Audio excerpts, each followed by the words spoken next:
All right, so this is going to be a disadvantage because it is effectively prone.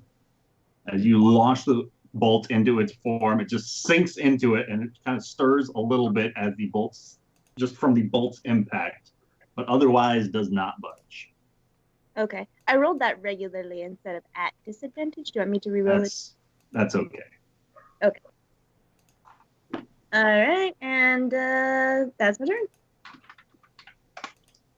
All right. So, Phelan, the small pinkish drake in your hands, as you were holding it up, as the three just swooped right over you, it vanishes from the palms of your hands, and you feel a weight lifted out of your hands.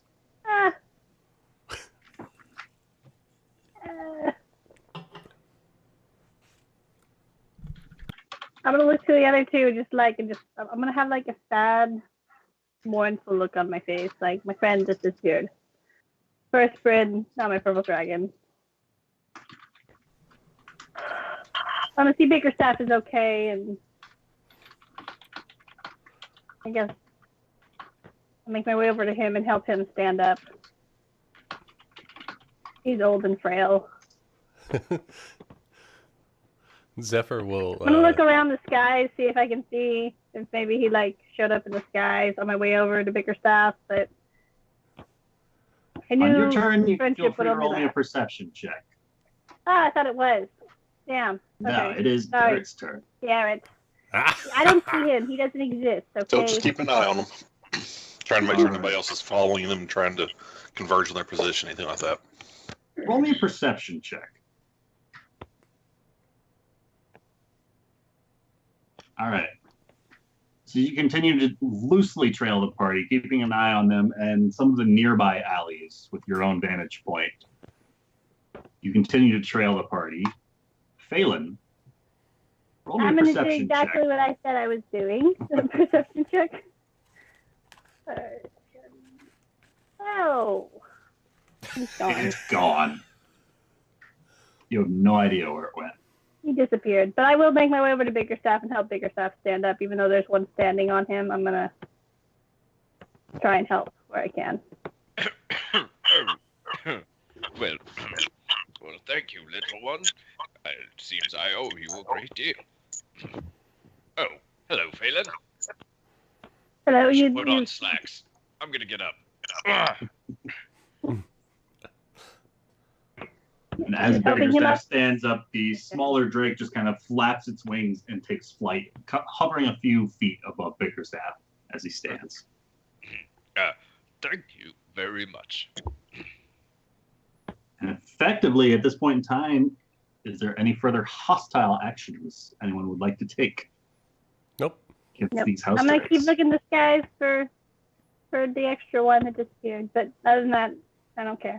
So as the two that were starting to swoop back around continue their arc, one begins an incantation, and Phelan, you heal up 3 hit points. And the other swoops over Zephyr's form, and Zephyr... Right, Zephyr. We have to You're shake gonna the mana. Zephyr, you're going to heal 7 hit points. Oh! Must be nice. Can I lift up my arm to try to like have it land on it?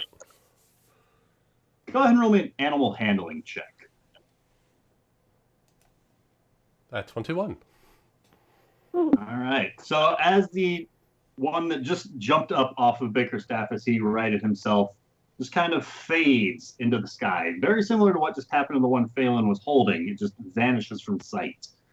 As the one that just healed Phelan up vanishes from sight, the one that healed Zephyr is going to land on its arm, almost like a large parrot or something, as her arm is held up.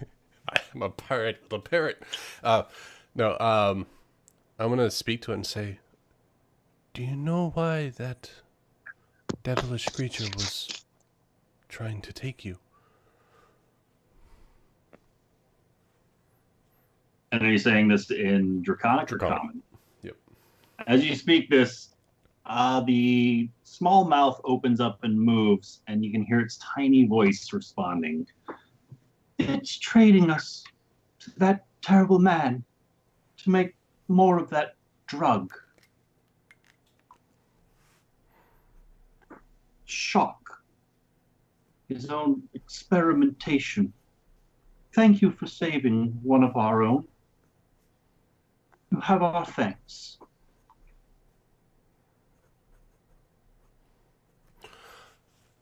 Oh, it is not a problem, and thank you for healing us. Do you know where they're making this shock drug? And much like a bloodhound, its whole body just goes stiff. Its wings descend down by its side, ears flat backwards, and its nose just points directly towards the fish factory that you guys were just leaving. Oh. And a small sneer as it starts to growl in that direction.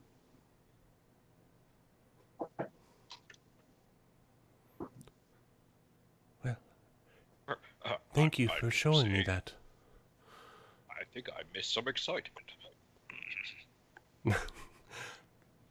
Go on, take your family. Get far from here. As its small wings take flight once more, it heads westward towards Phelan and Bickerstaff as it looses one more effective incantation over Bickerstaff. And Bickerstaff, you're back up 7 hit points. Whoa! Before its form just shimmers and vanishes. And for the briefest of moments, its tiny little wing flaps can be heard as it flies over you and off into the sky. Oh, I do say I feel much better. Am I the only one that speaks Draconic? Yes. Okay. I speak So, Giant and Elvish. okay. In common, of course. So I'll gather up, check on Bickerstaff as well, and I'll tell Bran and Phelan and Bicker. It's not just fish slop that they're making in that factory. They're making a drug. Or so that kind Drake was telling me. They were using it and its family to make the drug called shock. I don't know what they're doing with it, but it sounds like it's a terrible thing. Yes. Definitely something we should get off the streets.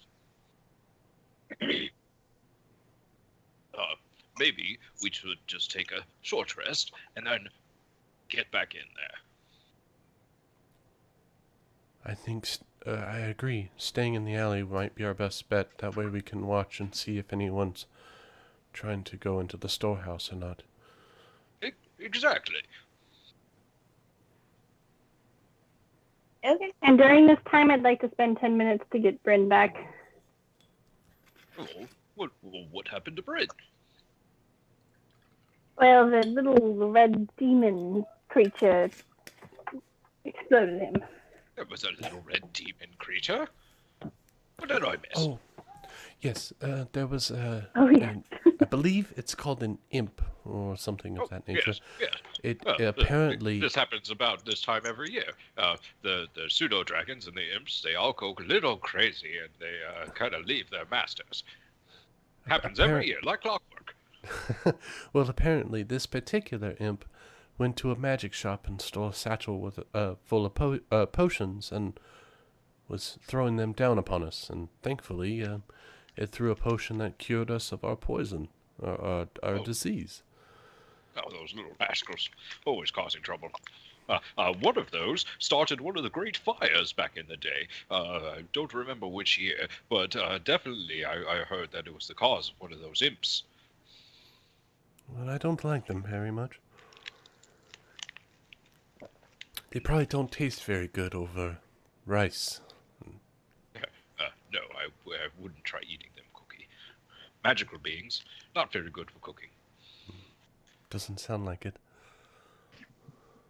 So, Phelan, if you would like to describe this ritual that you're performing.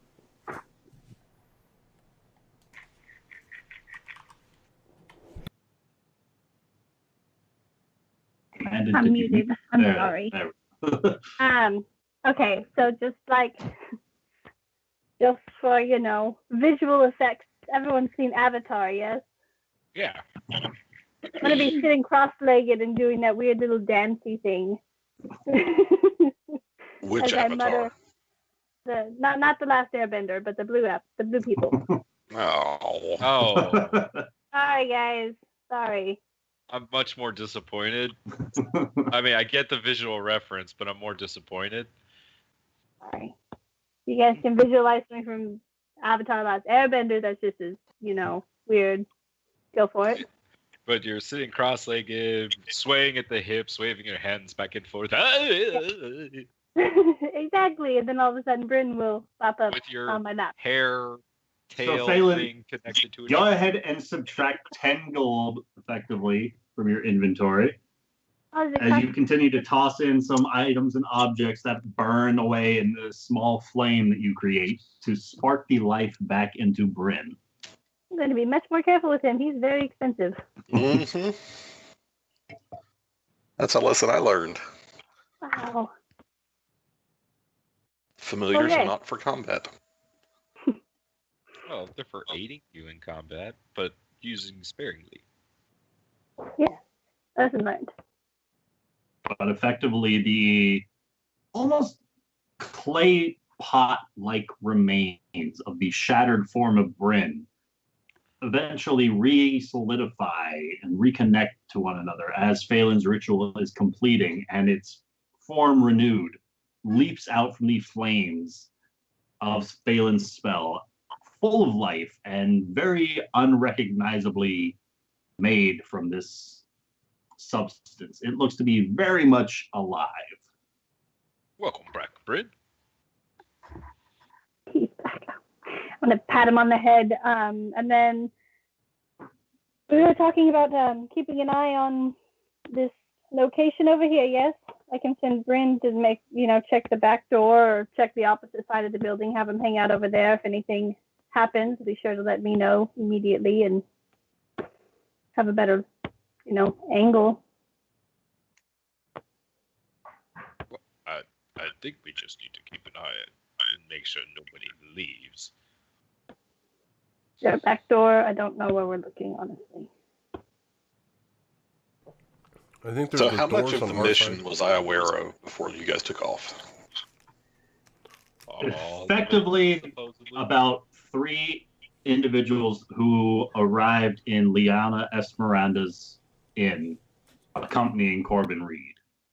And then the Thieves Guild guy that you spoke to pointed the party towards one, and then you kind of tapped out at that point to help this guy with his mission in exchange for the information that was given. So Okay. effectively, you know hardly anything about what has transpired. Okay, at this point, since they're all kind of congregating in the alley and it's been 10 minutes and they haven't moved, like from the roof above them, I'm just going to go, "Oi, what are you doing down there?" He's very badly hurt, so we were tending to his wounds. Hello, Garrett. What was that thing I had to kill? Oh, it's called an imp. But I thought we were looking for 3 people. What the hell are you doing? Well, if you come down here, we will tell you, because it's probably not something we should be shouting. Who's shouting? I suppose I am. Well, stop it. Look, I'm trying to keep an eye out for you up here. You can see a lot better from the roofs than you can from an alley. Oh, well, we're going to take a short rest, and then we're going back inside. Back inside what? Oh, that fishery right over there. What? If you've been inside once, why are you going back? Because we didn't finish what we got started. We met some violence and had to retreat, and now we're feeling a little better, and we're going to go give it a second try. And Garrett's gonna give me just 1 minute. I'll be right back. Okay, give me about 50. And Garrett's gonna go look over. Okay, I'm getting bad echo. Yeah, I can hear that. Is that Evie? That's been happening these last few weeks. I don't know why. Every so It, often, comes and goes, happens, yeah. and it'll go away. Mhm. Yeah. Like 5 Sure words Evie's and it goes away. Anyway, I'm gonna go over to the. Can I get to the roof of the fish warehouse? Yeah, you make your way back, loosely following the trail that you took to get to where you are presently. You are able to return to the tin roof of this fishery. Okay, so before I actually get onto the roof, I want to just kind of like inspect it from the neighboring roofs, see if there's back doors, windows, anything like that, and just kind of keep an eye and see if people are like milling about, making a lot of noise inside, that kind of thing. So go ahead and roll me a perception check.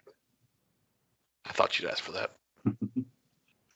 Garrett, So you can make I brought out my best one. from your brief endeavor atop the roof, as well as now looking from a different angle, you can see what looked to be kind of the basic makings of a loading dock on the northern side of the building, the main front door on the west side of the building, and along the southern side of the building, a very poorly made, almost small dock walkway that goes all the way around to the back of the building, where, because you were on the roof, you know that dock wraps around the side of a ship that is effectively moored back behind the fishery. You have not heard the sounds of anybody else inside the building, nor have you seen anybody but the party moving around nearby it.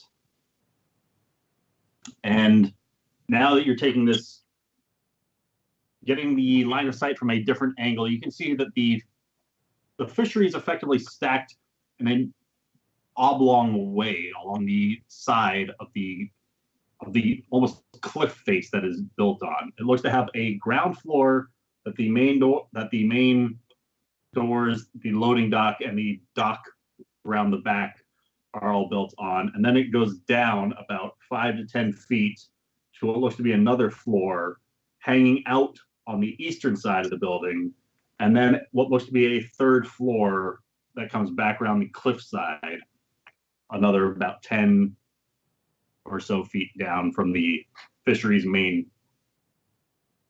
landing. Okay.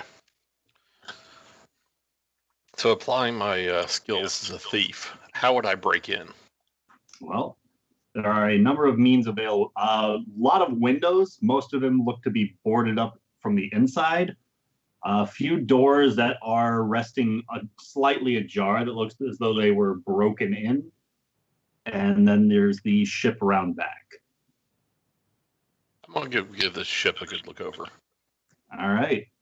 So making your way around the back towards the ship.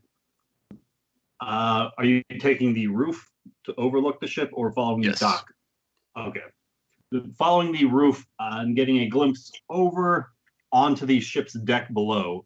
It looks as though the door to the main cabin in the back of the ship is ajar, and what looks to be a medium-sized hole broken through the floor of the deck of this ship.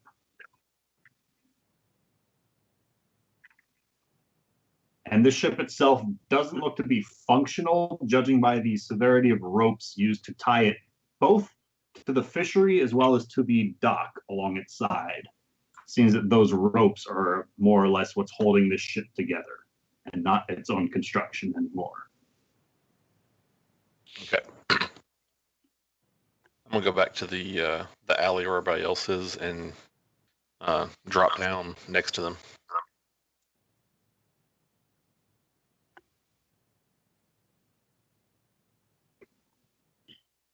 You do Hello. so. What exactly did you do inside? Because that place is right and quiet. I don't hear nothing in there at the moment. I'm gonna pull out the half orc from my bag.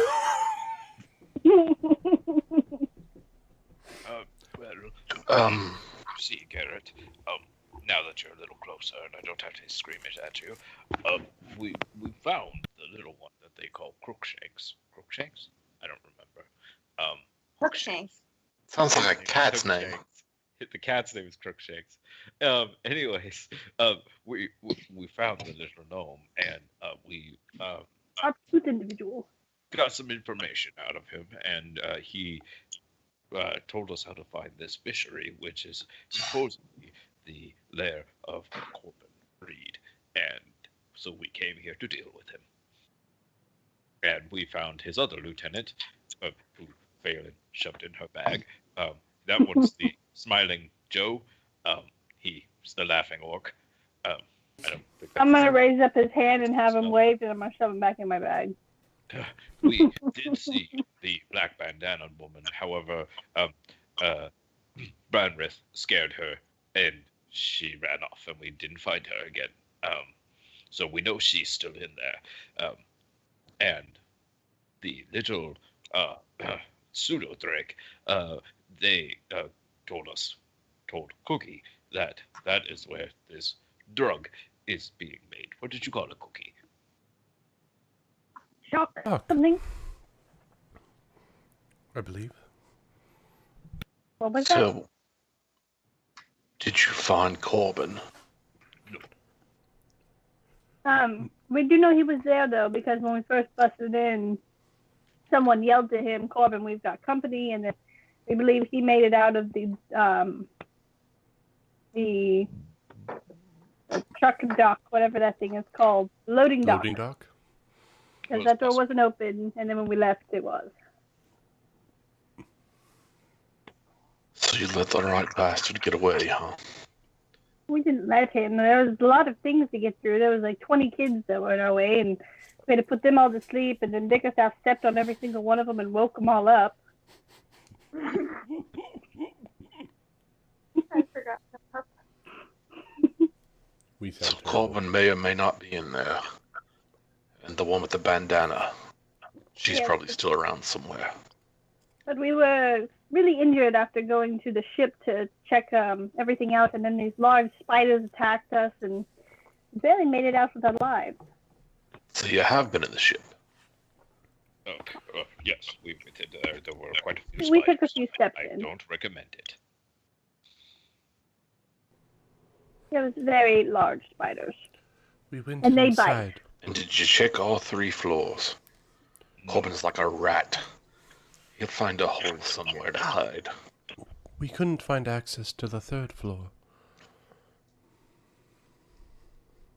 There's always ways to get in. You just have to know how to look for them. Well, now that you're here, you can help us look for it. After our rest.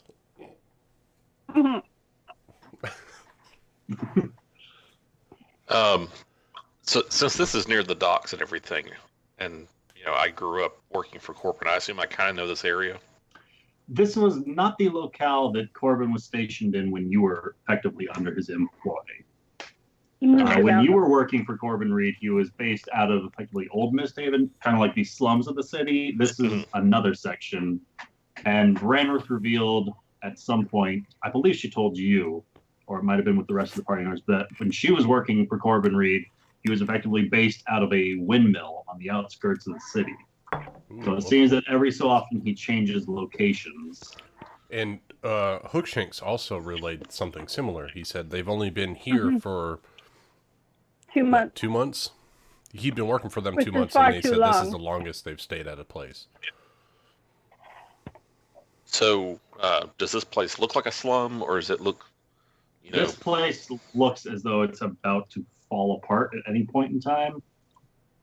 Like industrial district kind of looking. A lot of the wood is nearly rotted, moldy, and like no care has been taken as this building has aged. And be careful Okay. walking on the dock. It's quite treacherous. Boards break and there's mildew and seaweed everywhere.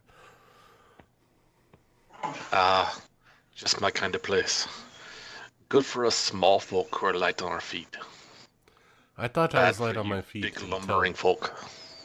until my foot, my peg went through the floor. Well, I mean, there's a reason there's a hole in the ship now. That was not me. No, that was definitely me. I think me it's a few because I have this moments. ogre in my bag. I Sorry. don't think that this alley is the best place for you to be resting. I'm sure there's an abandoned house here somewhere. I'll find it and I'll be back. Until then, we'll be here.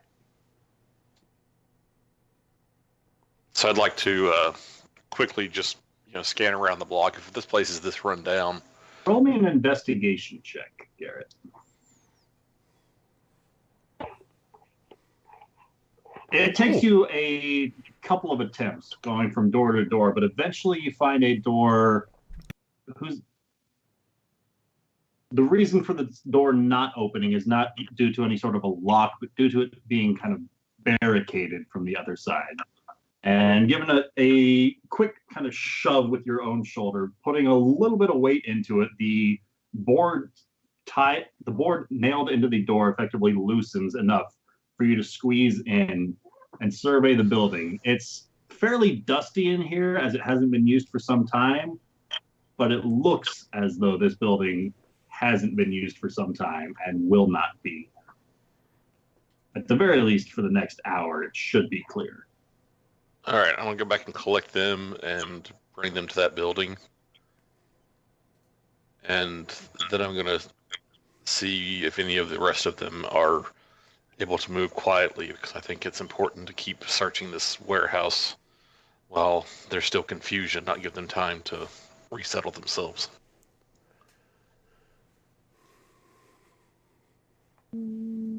I can move I can relatively attempt quietly. move. Yeah. It depends. It depends. I was the quietest earlier, and bigger stuff ruined my nat 20, but that's cool. I do not very quietly. No. Yeah. At the very least, I can send Bryn with you. He's small. I'm not saying he's quiet, but he's small. About how far is this house from the fishery? It's about a block away. Okay, so in terms of rounds, if I had to move, I could get there in like 5 or 6 rounds. You certainly hope so. I could certainly try. Phelan, Yes. I've never had much dealings with wizards, but I've heard that these creatures that wizards keep about them, that they can be used to see, even if the wizard's not there. Yes. Is that true? It's my eyes. Mm-hmm. Indeed. Only for a certain amount of, distance. I can't have them go too far away, but yes, indeed. Can you send him into the warehouse with me? Of course. Like I said, I just don't know how quiet he is. He's small, but sometimes he's not very quiet. He squawks every now and then, but that's no big deal. I don't think they'll pay much. What is he anyway? A bat? He is my homunculi. Very adorable and cuddly.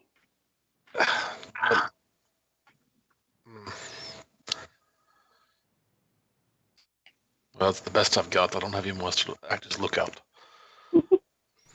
What does this squawk very- sound like? So you'll just have to wait and hear it for yourself. Can you make him do it? No, it's more of a comes and goes type thing. Yes, be really in the moment. Can he signal somehow? How do you mean? Like, you want him to squawk as a signal, or peck, or? I Three mean that knocks, if he's going to or- be a lookout for me, I need to know if he or you see something. Let me read up real quick on it. I'm sure it can do a verbal. Yeah, I think I can do something.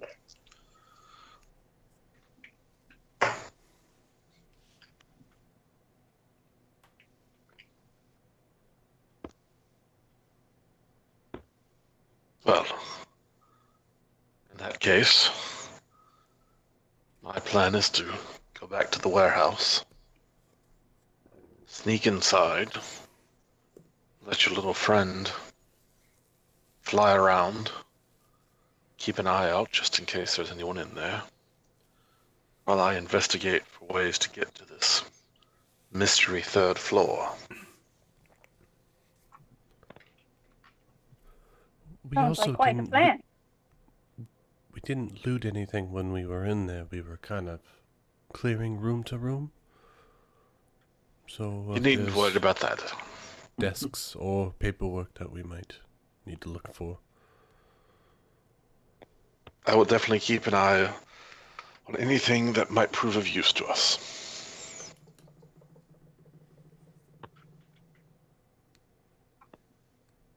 And I'm sure we'll be over as soon as we're ready. That is certainly what I hope is going to happen.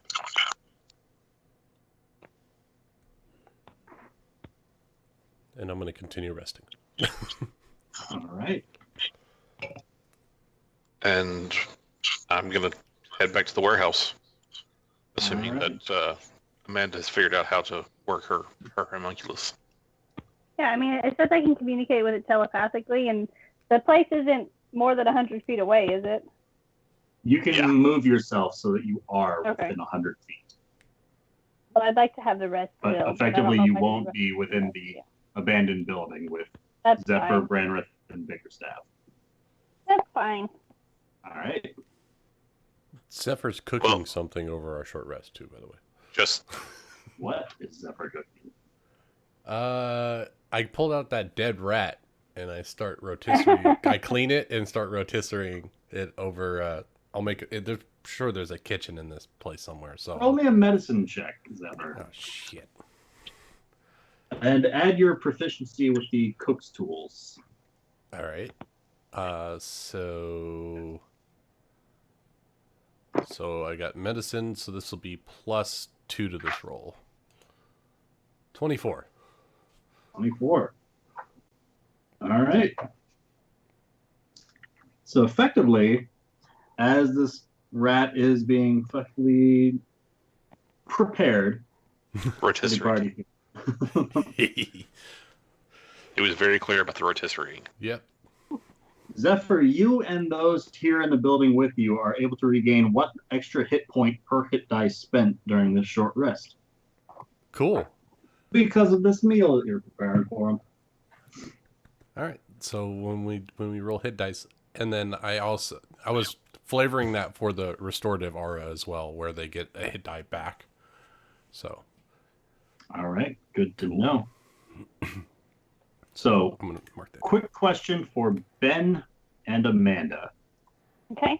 Apparently, Roll20 updated, and there's this new advanced fog of war thing that allows you to still see the parts of the map that you've effectively already wandered through, but it's only the map portion visible, not any kind of tokens or such with it. Ooh. Effectively, fancy. are you able to see around this first wall? I'm not. You're not? I can see, like, here, and then, But then again, I wasn't here.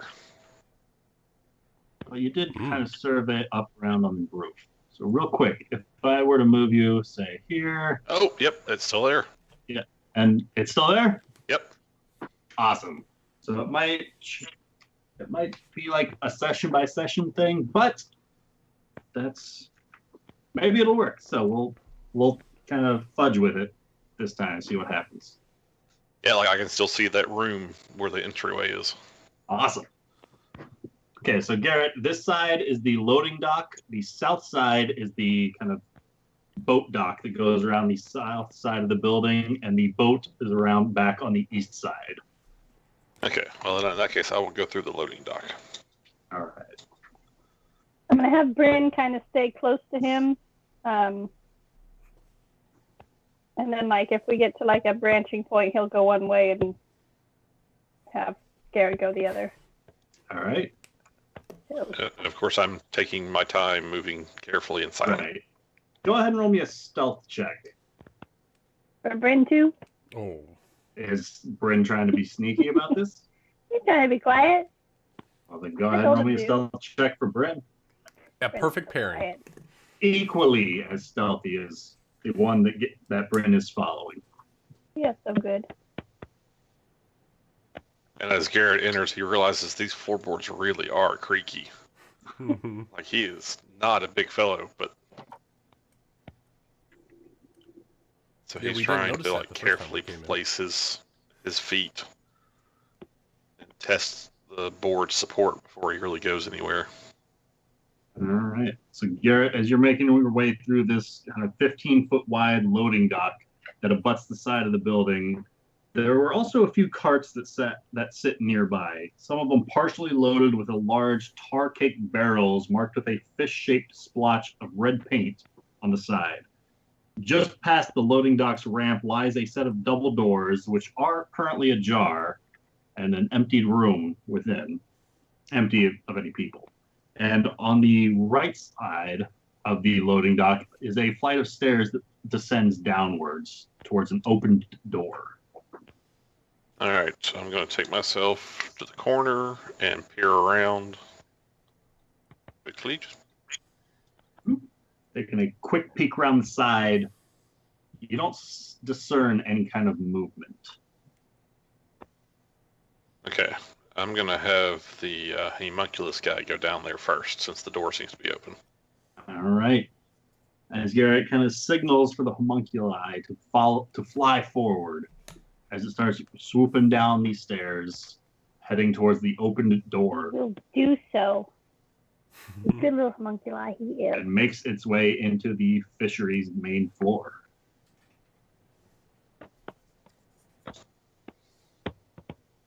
Not hearing any signals or anything. Going to make my way downstairs. All right. And Garrett entering this room, you can see that the floor here is slick with river water, bits of seaweed, and fish blood. The air is thick with the accompanying scents. Wooden catwalks to the north and south look to allow access between the western part of the fishery and the floor of the room, which is about 10 feet underneath those catwalks. A wide opening in the floor of the south allows direct access to the river beyond. The river itself is about 5 to 10 feet below this hole in the floor. And a number of barrels and crates are stacked up, as well as what looks to be a oversized water tower here present in this room, with about a dozen small hammocks hanging from under the catwalks, each of them with its own accompanying ragged blanket and pillow. Okay. I assume I see that dead person. There does look to be the body of a small child, its head completely spattered across some of the crates and barrels behind it. Okay, I'm carefully going to approach that and inspect it and see, like, if I can tell what killed it. Go ahead and roll me a medicine check.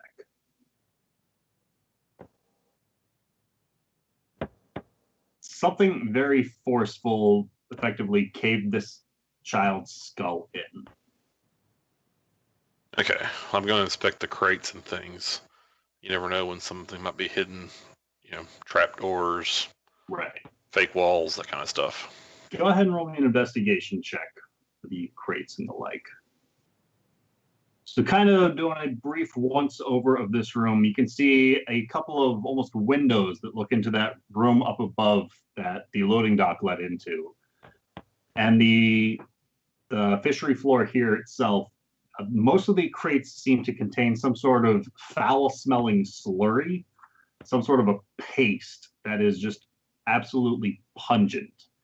And each one of the barrels that seem to be marked with this red paint fish, every time you pry open the top of the barrel, it has this paste slurry inside. Those without the markings don't look to have been filled yet, as those barrels and crates look to be empty. And as you continue to make your way around the room, you can see the spattering of blood every here and there, as if there was some sort of a combat that occurred fairly recently in this room. All right. I want to go give a good, careful look at the thing overlooking the river. All right. Like, I want to see if there's any handholds underneath it or anything, any paths that might be accessible through it. Roll me a perception check. and kind of dipping your head through this hole in the ground, taking a brief survey of the surrounding area. There's no sort of handholds or platforms or the like that immediately catch your gaze. However, about 10 to 15 feet away, it looks as though you can make out another layer of the pier outside that runs just underneath the building. Seeing him sticking his head in this hole, Bryn's gonna fly into the hole and kind of All right. look around. Bryn, and by that Bryn, I mean Amanda. Yes. Feel free to scroll to the right.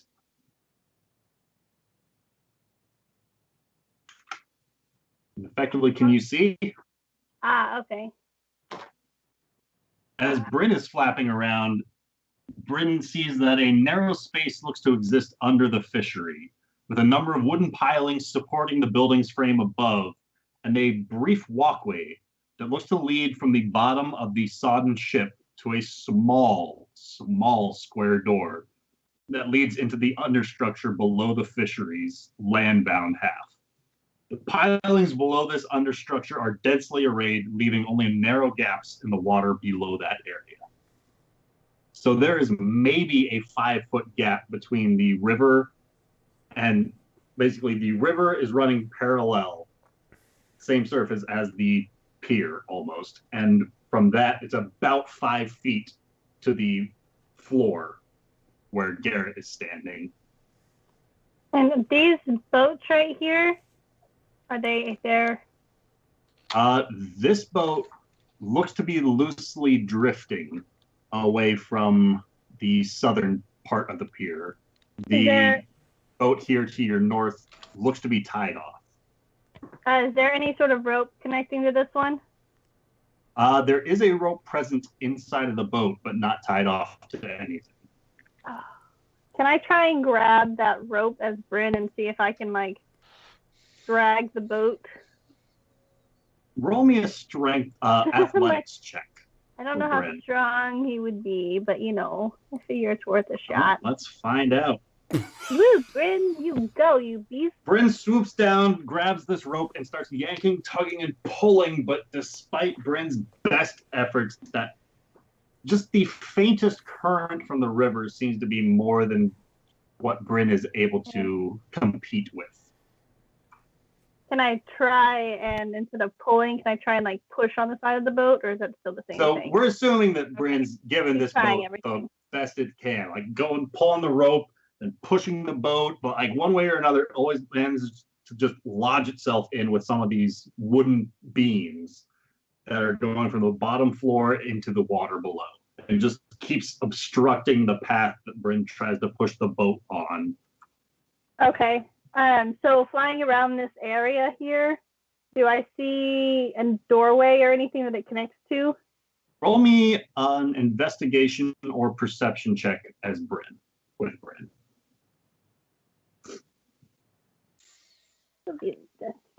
Oh, Bryn, you are so investigative. So swooping around down here at the underpier, Bryn swears that it can make out the faintest markings around an almost box-like shape towards the bottom of this boat. Like the wooden beams across the bow of the ship are just not quite right. That's good. Okay, so we have to go on the ship. Bryn's gonna come back up through the hole to Garrett and kind of like, I remember the way to get to the boat. I'll kind of start ushering him that way. While Bryn was out doing all that, I was checking the wall in the direction of that little pathway that I saw, just looking for any potential like hidden doors or anything. And if I don't find anything there, then I'm going to head upstairs and make a check. And I'm also, again, looking for valuables, coins, papers. All right. Do you attempt to loot the orphan's body? The corpse of the small child? I'm at least going to look it over. All right. So, On the So I was one of those kids. I know what it's like. right, and on that boy's body, this is effectively what you find tucked into some of its pockets. But you don't find any sort of hidden doors or anything like that along this wall. Okay. Well, I'll pocket the coins.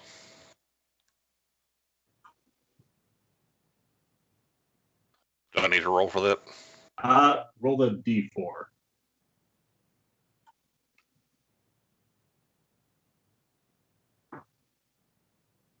So you find a single copper coin tucked away. I pocket it. Probably his lucky coin. Wasn't very That's lucky, good. was it? Not so lucky today. Oh.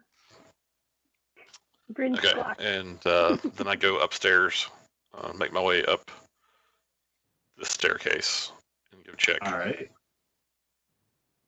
So you continue following the catwalk around the southern half of this room, and it looks to come to two doors, one on the south, one kind of about the midpoint of the room.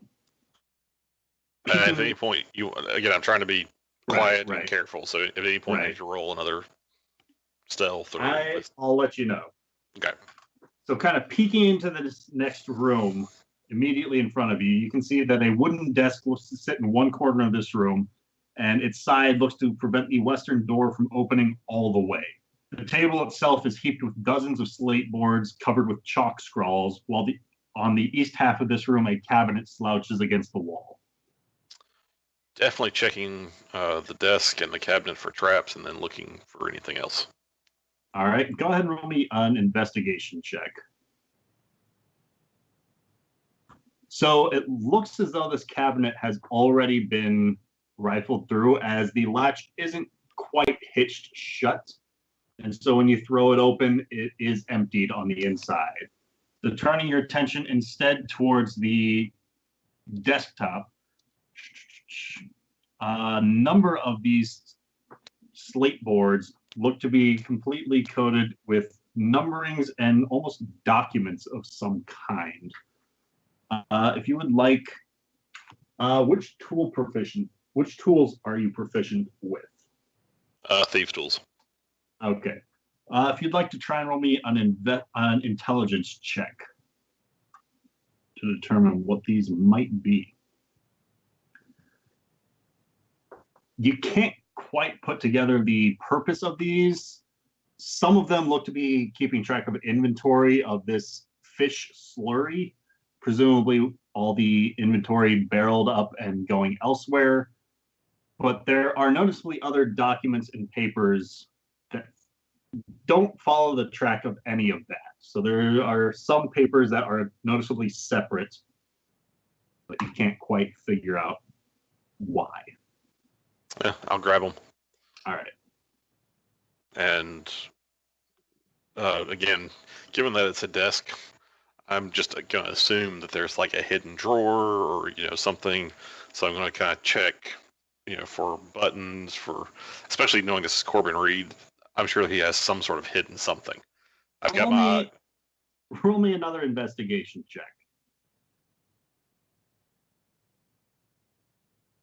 Garrett, very, very, very cleverly hidden along with the beams of the wood, you find that even your slightest step seems to cause one of the beams to ever so slightly pry upwards.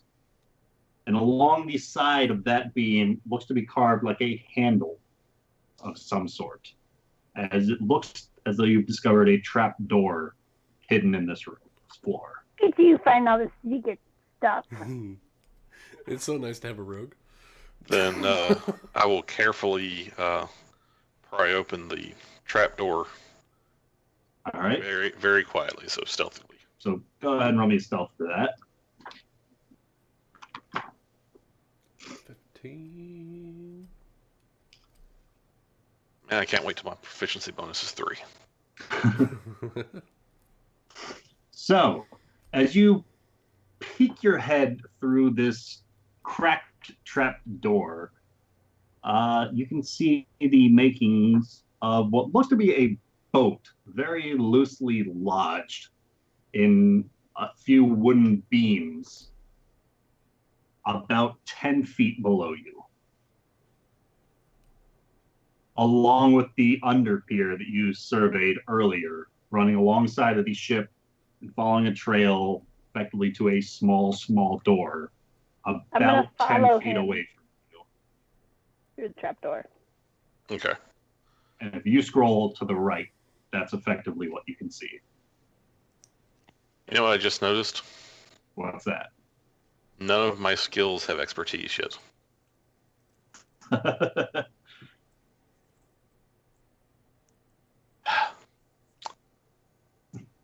So, which 2 skills should I take? So did it bring us back to the spot I could see originally? Definitely stealth. What was that, Amanda? Did it bring us back to the spot I could see originally? It looks as though this trapdoor opens up right above where that boat was. Can you put my token there?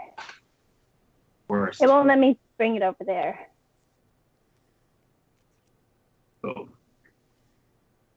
Yeah, the boat. Hi. I think I didn't move this boat. So, I'm going. Do I have any idea if this homunculus understands languages and stuff? You do not. Phelan didn't inform you.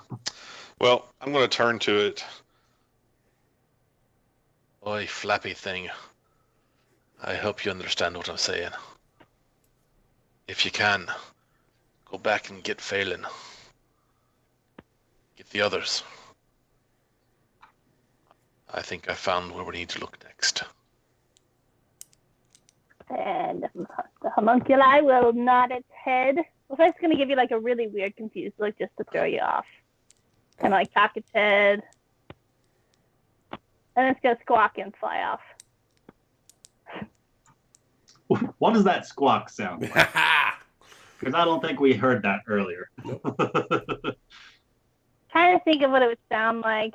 Something between a seagull and a cat. All right. I'm trying to imagine it in my head too. When I figure it out, I'll send it to you. As it squawks and then flies off, is it flying through the fishery or underneath the fishery? It'll go underneath it until it finds out. All right. Yeah. This is the fastest way.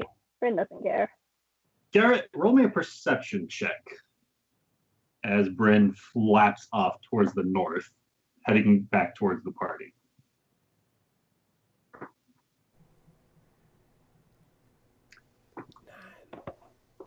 Garrett, you can't say for certain, but you think you might have caught the whiff of the slightest disturbance in the surface of the water in the underpier.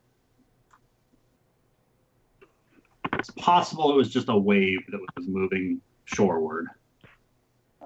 Bryn's going to be eaten. I'm paranoid. I always assume it's something about to attack me. So I'm going to make sure I've got a firm grip on the room above me, and can pull myself back in in an instant. All right. And then I'm going to try to pinpoint anything interesting about the ship across from me. All right. Go ahead and roll me a perception check for the ship across from you. So the ship itself looks to be barely intact. Its hull visibly worn and thick with seaweed and barnacles. And like you noticed before, the ship is very heavily layered with old ropes, lashing it securely to both the pilings that support the fishery and as well as the nearby pier. There is a small inscribing towards the front of the ship that you can just make out reads, "Kraken's Folly."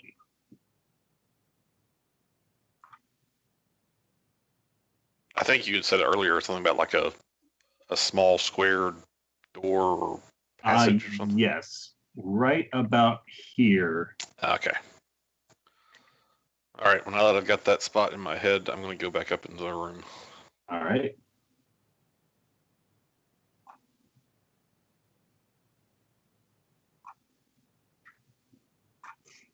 And you said that this door is partially open? That door is partially open. Is it small enough for a wee lad to get through? It's small enough for a medium-sized lad to get through. And just taking a peek into that room, you can make out a single desk sitting in the middle of this room with a moldy chair in pieces kind of shattered across the floor of this, as well as the corpses of 3 individuals, as well as that of a dog lying on the floor here, all piled up near that front door. I had to bring that up, didn't you? You killed it. You take the consequences. Okay, well, I'm going to search the bodies. All right. Go ahead and roll me an investigation check.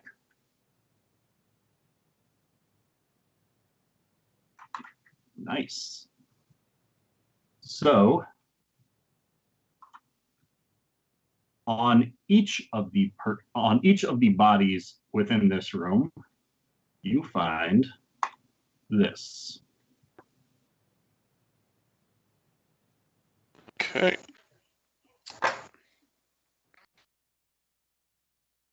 Well, let me just roll me some bones. So all those would be times 3.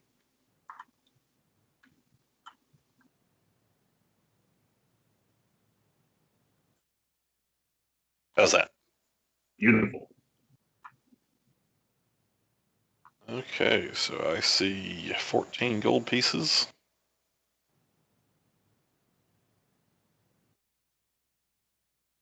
Uh, 17 silver pieces.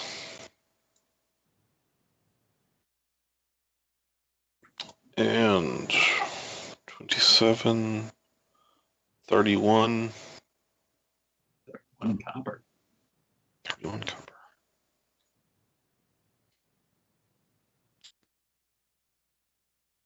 And as long as I'm waiting for the rest of them, I'm going to strip them of their leather armor. All right. I'm just going to pile it on the floor over there in case All someone right. grab it. All right. So you are effectively stripping the corpses of their belongings. As the camera pans back to the rest of the group, who has effectively just finished slurping down the remains of this meal that Zephyr had prepared for them and completing their own short rest. Ooh.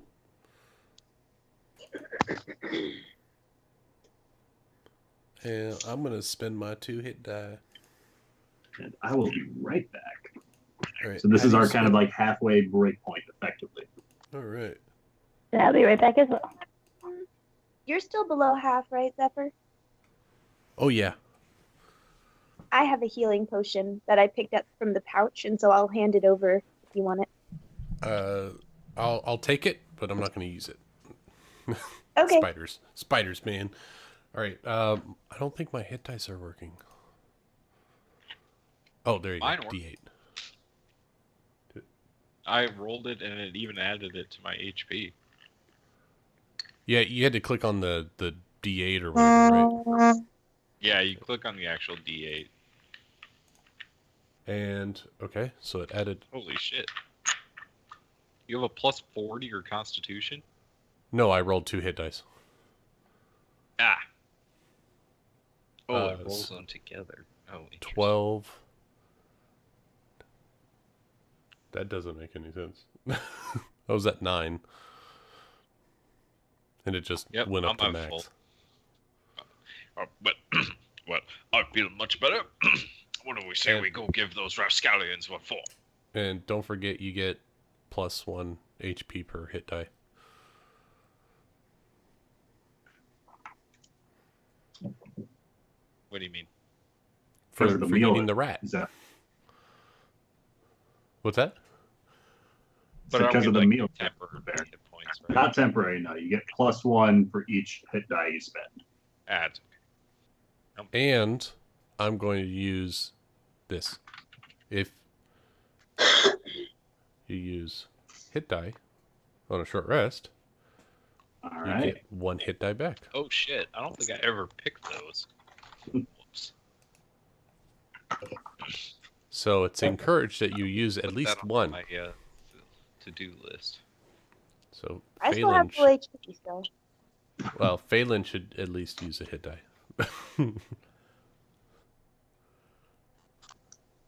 Right, Amanda? I guess not.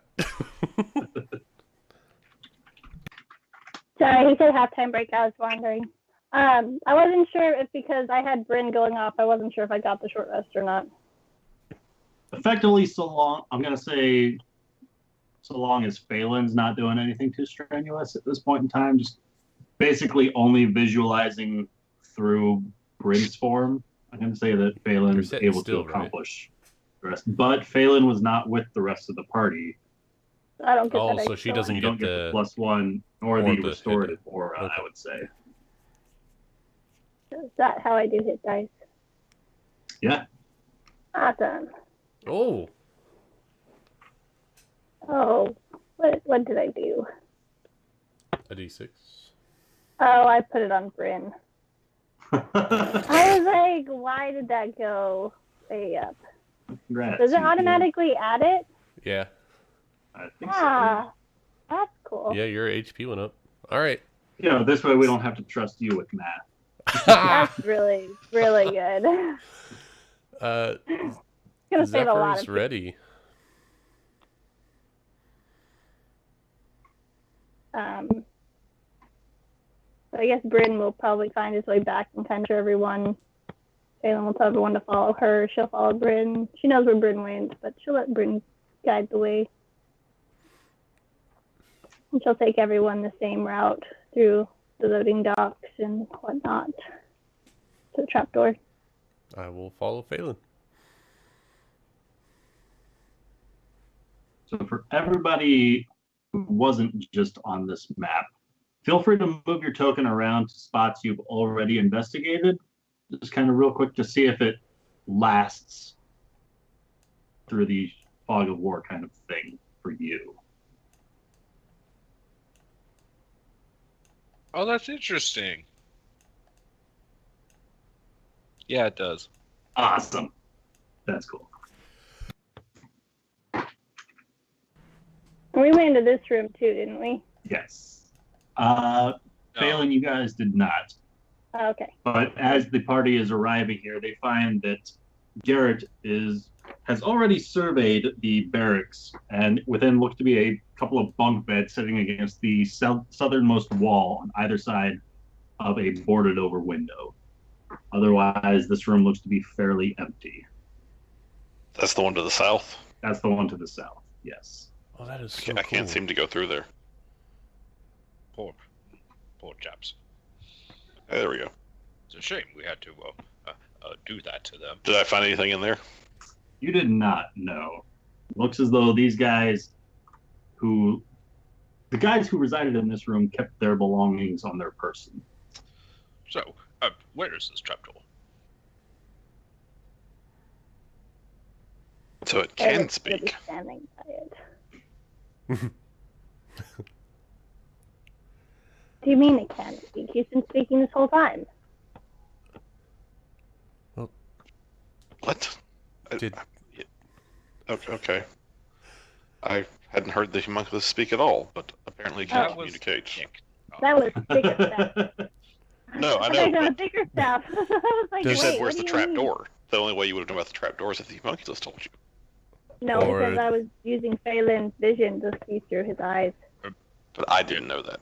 Yes. Yeah, well, you didn't. I RP. understand. RP. Okay. I don't understand what you're saying. But, Phelan told us there was a trapdoor. Yes. Oh. Yes. Okay, I understand now. Well, regardless, if I can unstick myself from this dastardly door, I will show you where the... So the walls are still effectively in effect. If you're trying to drag yourself like to the right, you shouldn't be. No, I was just trying to Okay, move you at never all. I opened was the stuck on door. the door. Huh. Yeah. Oh, see, there we go. Now I can move in Wow. here. There we I go. can move in here. I like that the line of sight is grayed out.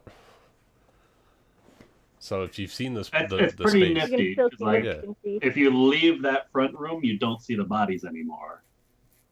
which will mean You that can't see any now tokens. effectively I can just leave stuff on the object layer rather than having to reveal it on the GM layer. And then when you see it, that's when you see it, kind of. Yeah, that's really cool. Otherwise, it's just a blank room. That's really cool. All right. It is Heading interesting forward. how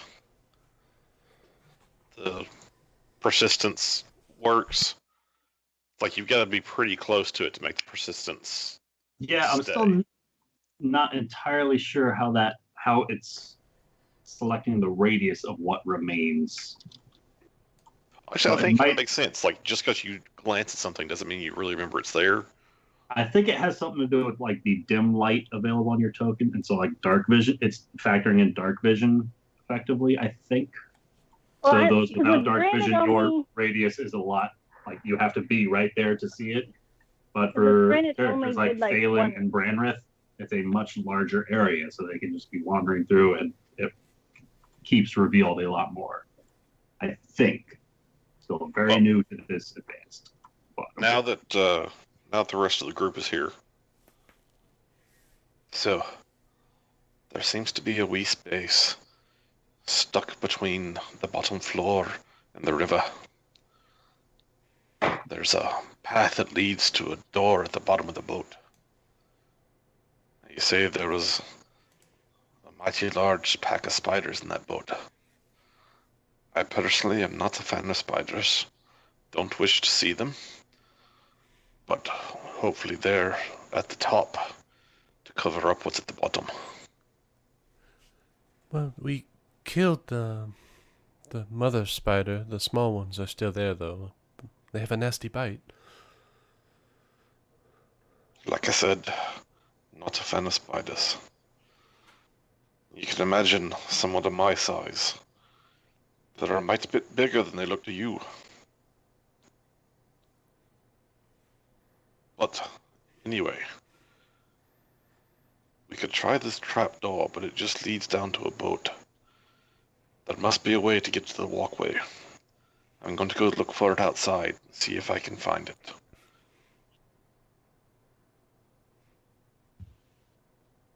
I'm gonna go to where the trapdoor is. Wait, which sure. walkway is he talking Are about? you showing them the trapdoor? Yeah, I show them where it is. Is you talking about this walkway that we found underneath everything? Yes. Okay, I'm going to say I believe the way to get to that rock walkway is going through the ship. There's some boards on it that don't align quite right. Look like they could possibly be a doorway. If you look at it around this area, around the, I think you said the northern tip of the ship or the southern tip of the ship. I saw the door. But if you notice, the walkway comes right up to the building. There was a door there as well. The only way to get to that one may be through the ship. You might have to go through the ship to get to that doorway, to get to that layer of the building. That's my thought process. Could be way off, but that's my guess. Well, if someone wishes to be the first to head into the ship, I'll gladly follow you. So where's this trapdoor?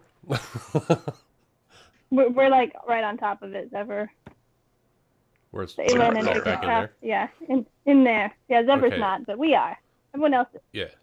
All right. So Zephyr wants to look down the trapdoor, and overhearing what you guys said before, you said that the lower pier, lower dock was like on level with the water.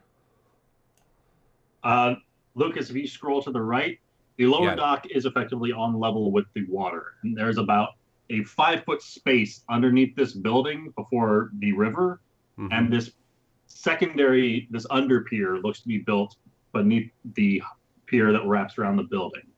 And in this kind of brief walkway goes right up to the building cliffside. Okay. And then Since it seems to be There's a built like, door down here. since it seems to almost be like a double-decker pier sort of thing, Mhm. could I just go to the pier outside and like swing down to the one underneath it? You can certainly try.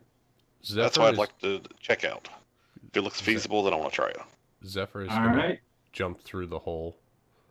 Try to Garrett, land in the water. effectively, there's a gap hereabouts between the back of the ship and where the pier is wrapping around that you feel like you might be able to jump. It's a bit of a gap from here to there, and you'd have to kind of time it right because of the side of the building. But to make the jump, you can certainly try.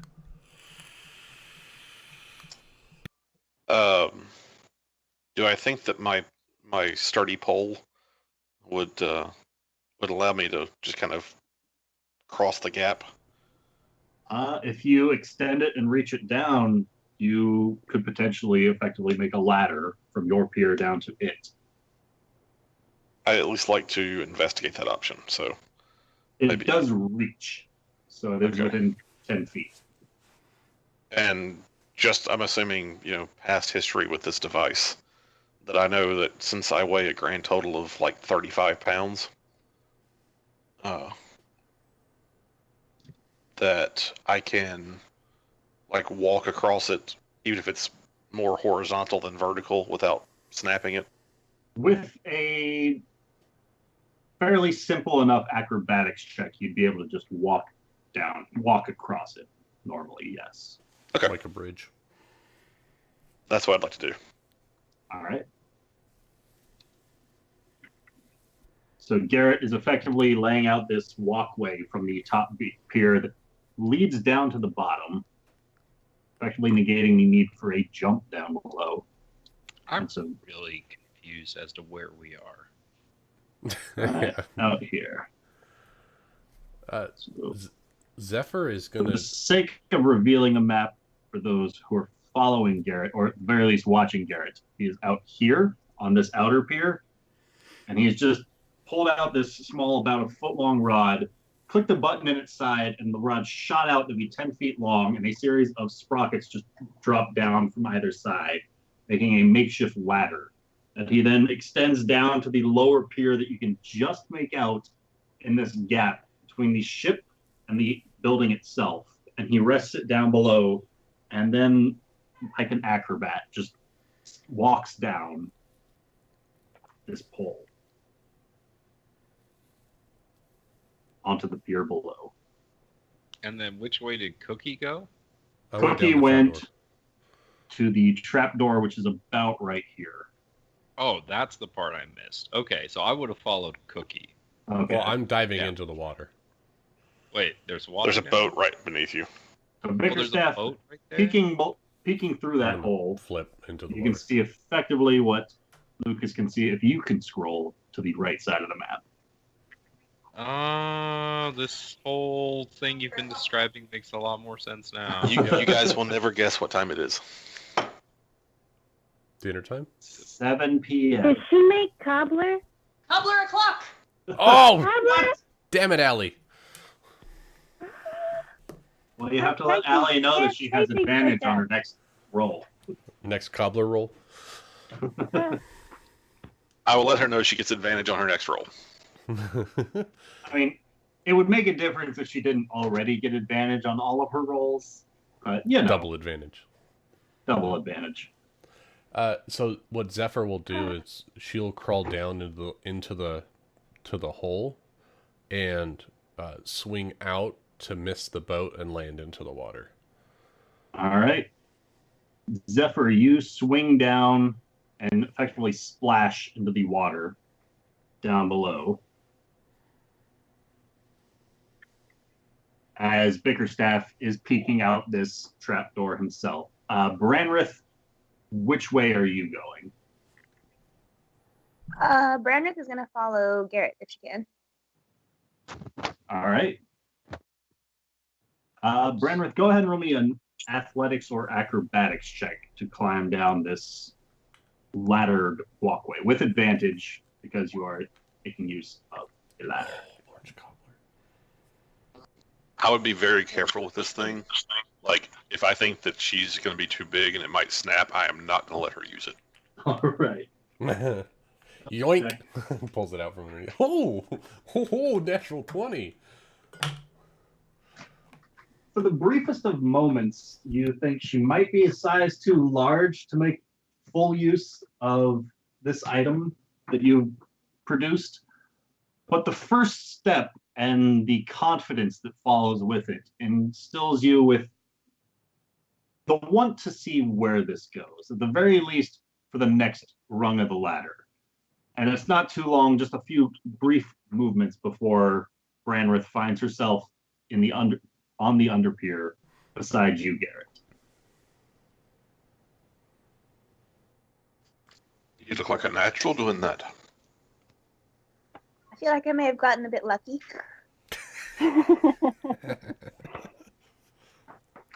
I'm gonna go through the trapdoor onto the boat.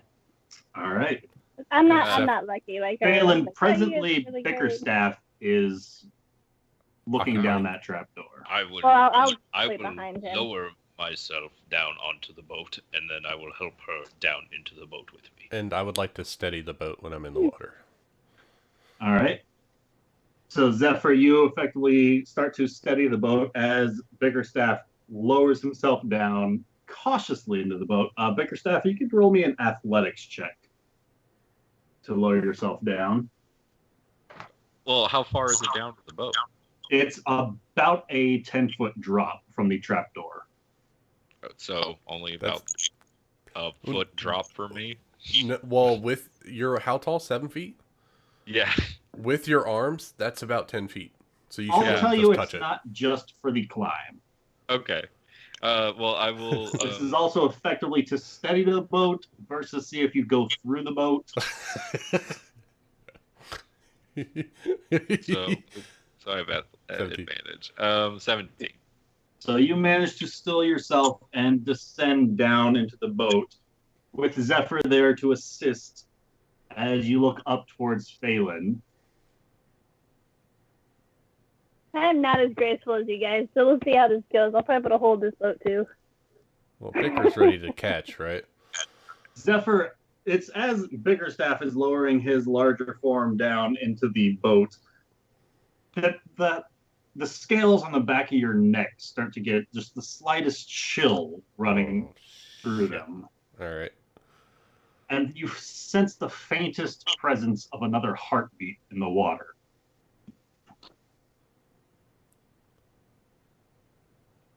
I'll dunk my head underneath. Roll me a perception check. You're in the water. Oh, okay, never mind. You were. My upper half is up. Shit.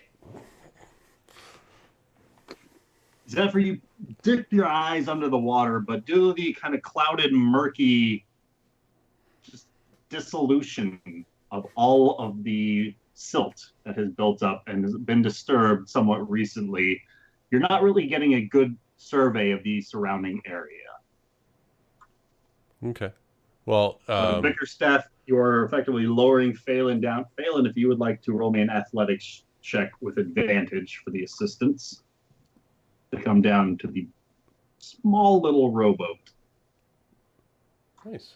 And the two of you manage to steady yourselves, and the small little rowboat does not sink immediately. Woo! With my kind of like Burn lands on my animalistic- shoulder, the whole thing sinks. No, I'm kidding. He would not land on my shoulder. with my animalistic feelings, senses, I should say, I'm gonna be ready to lash out if something attacks me, but I'm gonna start moving the boat towards the pier. All In right. the water, pushing it. So you start effectively pushing the rowboat closer towards the pier. Yeah, and ready to, react. I'd like to assist him with one of the oars if it makes it go any faster. I mean, it's It's only 10 feet. only Not 10 very far. feet, so it's relatively quick to do. But Zephyr is able to push the rowboat beside the underpier, right beside where this very, very small door is. I'm going to get out of the boat because I do not like water. All right. And I'll turn and help Bickerstaff if he's trying to get out of the boat as well. Oh, thank you, Phelan. And I will help Cookie out of the water. All right. So you guys start pulling one another out from the water, and Bickerstaff, you especially are finding yourself significantly cramped in this underpier. So much so that you're effectively having to crouch yourself over, almost crawling here in this space available. Better get moving. When I get up onto the pier, I'm gonna let everyone know. I don't know if there's anything particularly in the water, but I got a chill down my scales. Like there might be something there. So just keep an eye out.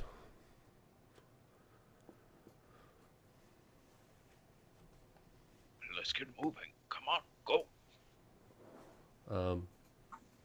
So are there any like rumors around the city about like river monsters or anything? Go ahead and roll me a charisma history check. So history, but with a charisma bonus? History with a charisma modifier, yeah. Oh, okay, so like plus rumors 0. going on. So that should be a of 2. course, anybody who would like, upon hearing this information, can feel free to make this roll. Can I make a regular history check? Word of mouth. This With is intelligence? This because like creatures that live in the river, this isn't so much going to be like a Reddit in a book kind of a thing, but much more interacting with people. So and so said that they saw this. Who saw this? But this person's obviously a liar. I would assume that I hang around the docks every once in a while since I do fish. So I'm gonna go ahead and throw that a roll. This will be +1 to All the right. 13 as well. You mean since you are a fish? I am a lizard, thank you very much. And Bickerstaff, are you making this roll? No, I'm good. All right. No, So I'm good. Phelan, Branrith, and Zephyr have all heard varying stories about some of the river entities that make their way up far enough to harry and harass some of the fisher folk, even so far as making their way up the docks. A number of these creatures are, to say sheer monstrosities are almost an understatement, as their bottom half is effectively that of a tentacled squid, with their top half like that of a lobster, armored with large claws on either side. Shit. Entities known as reef claws that have been on occasion capable of pulling themselves up fishermen's lines and attacking some of the fisher folk that have made their way here. Phelan, with your own charismatics about some of the individuals you've spoken with, you've encountered a few fishermen that have returned with a harrying tale about a shark by the likes of which they named Ironhide, due to the fact that it seemed to have an almost resistant hide, as every time they stabbed it with something, it seemed to pull away as if their attacks were doing absolutely nothing to it. And to this day, it's believed that that shark still comes up and just completely gobbles up ships every now and again. Kind of like the boogeyman story that fishermen tell their kids. Oh, jeez. I do like water. I do not like fish.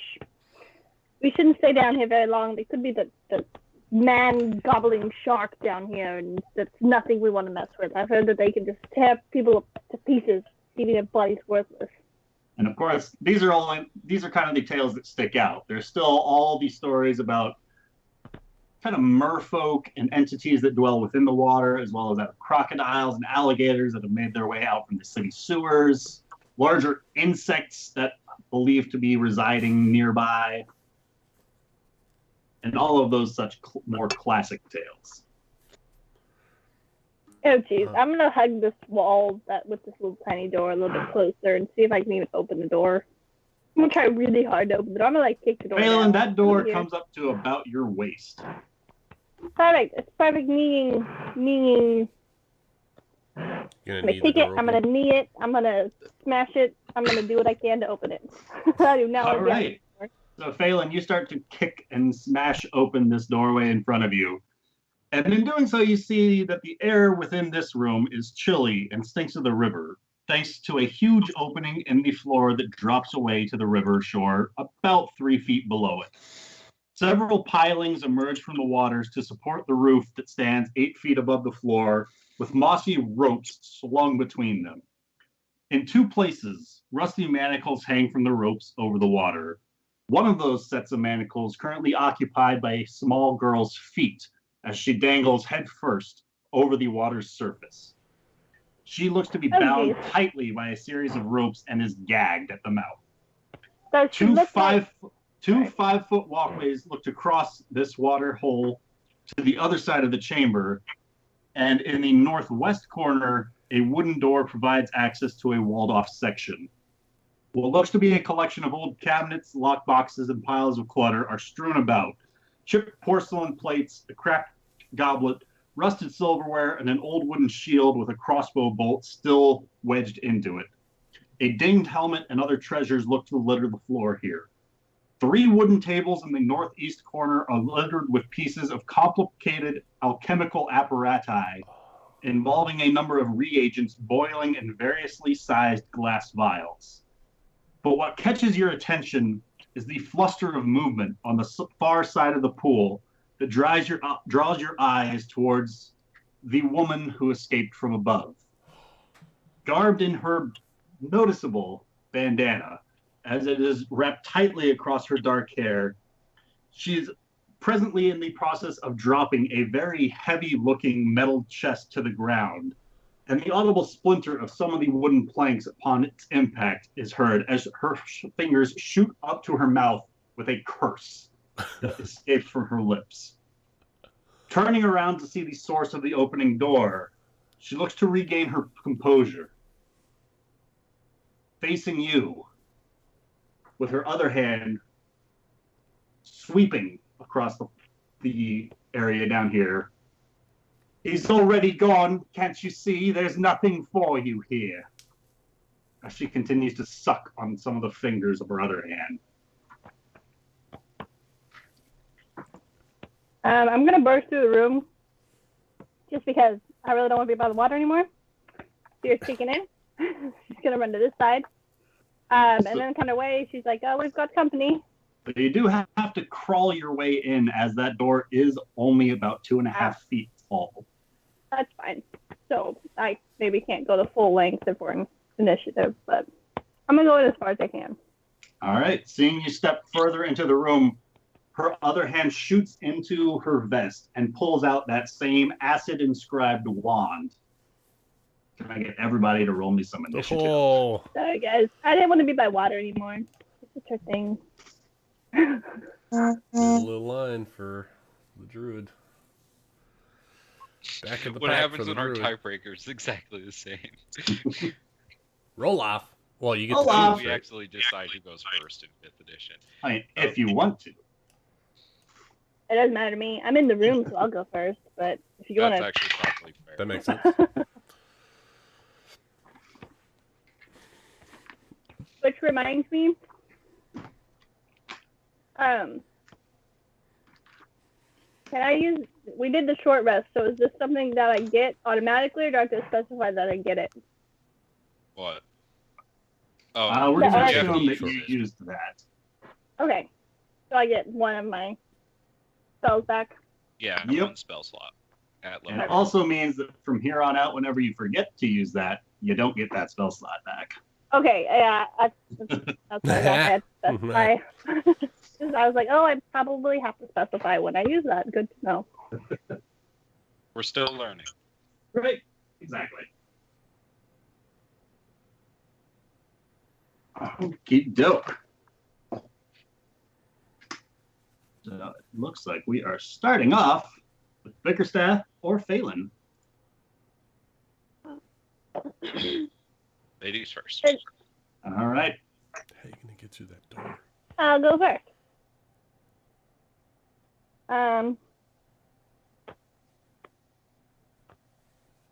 What about Bryn?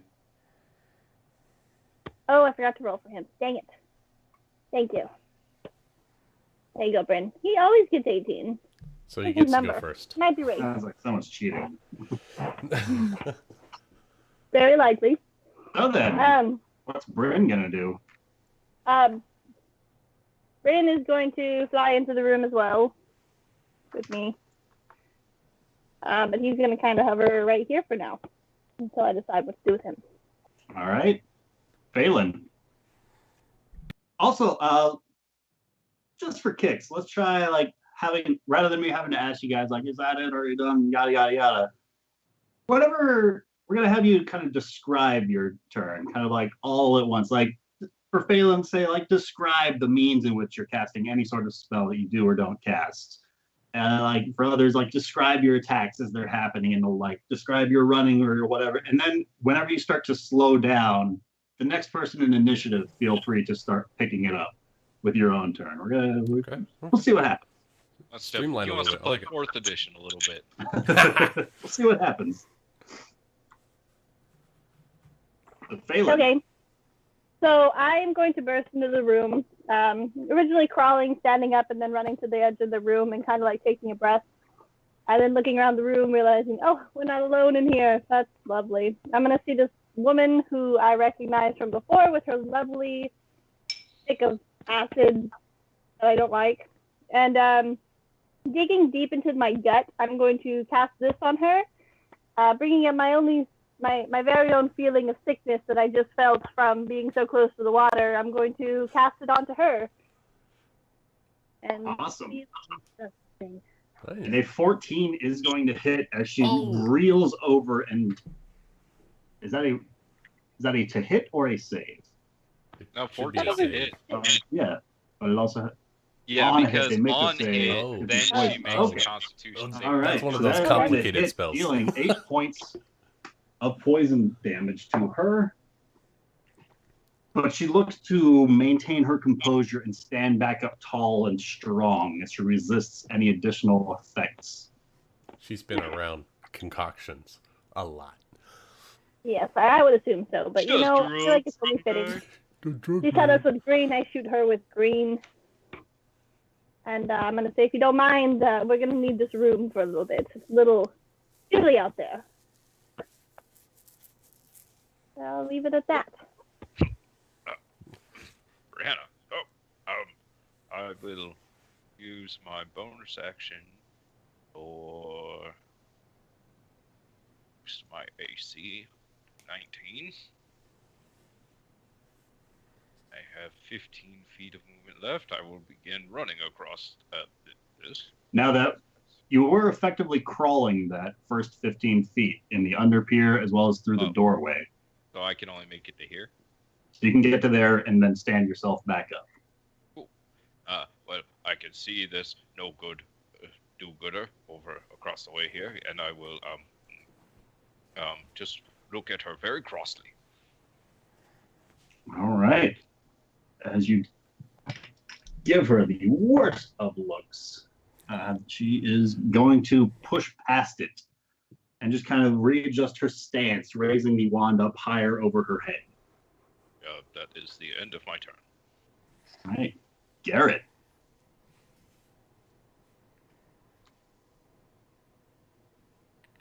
Cobbler man. Are you muted? Yeah, I was. All right. So Garrett only has 25 feet of movement, so he can get to right there, unless you can allow me to stand in Bickerstaff's spot.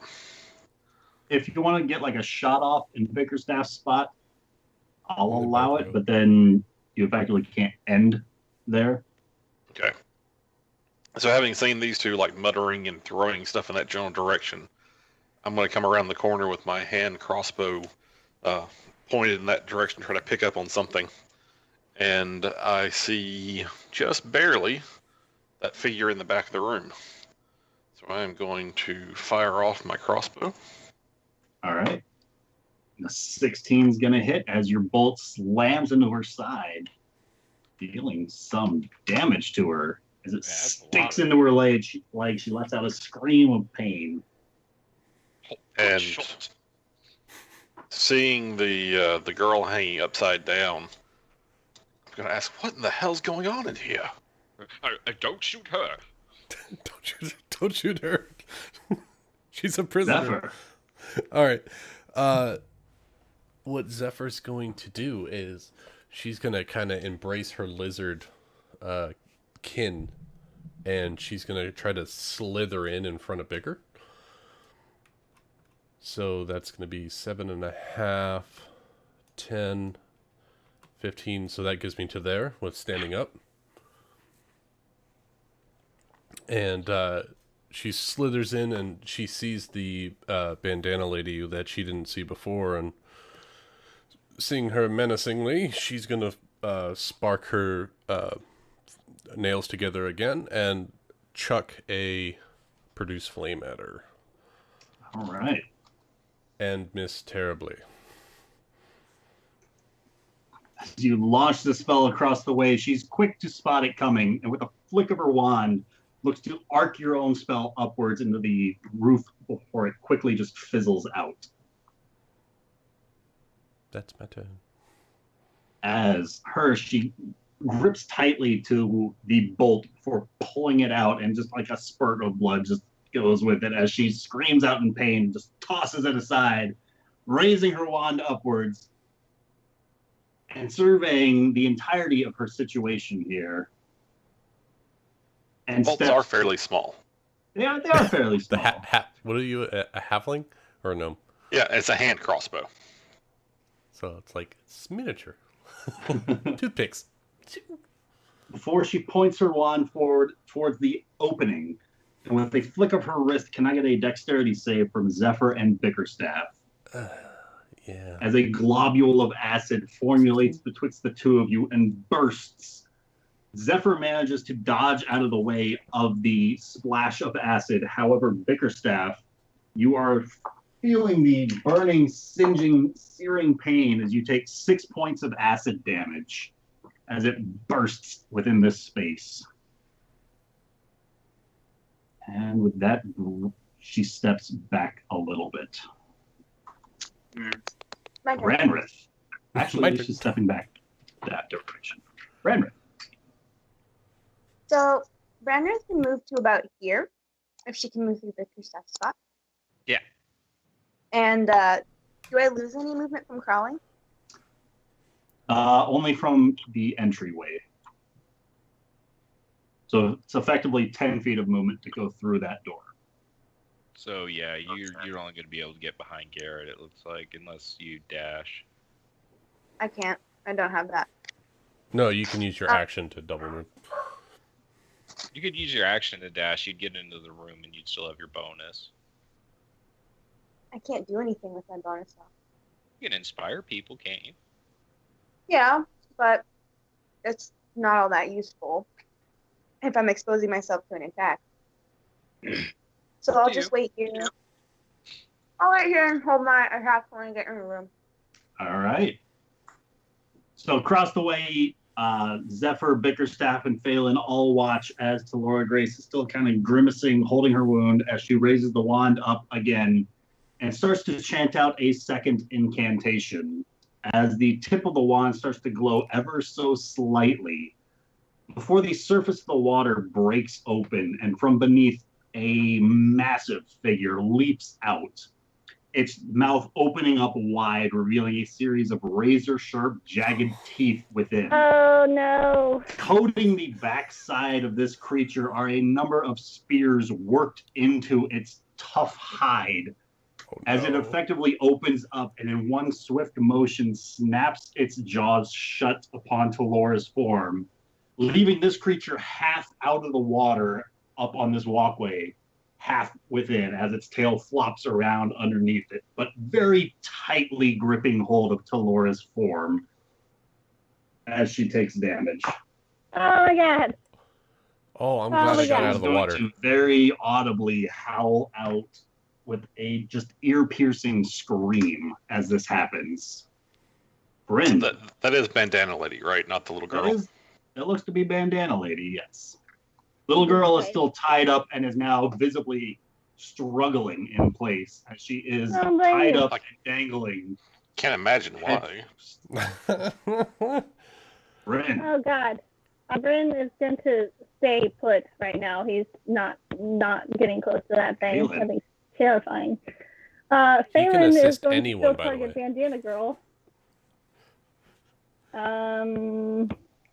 She'll touch Bandana Girl. Oh, look at that. Oh! you could roll me another D8, please.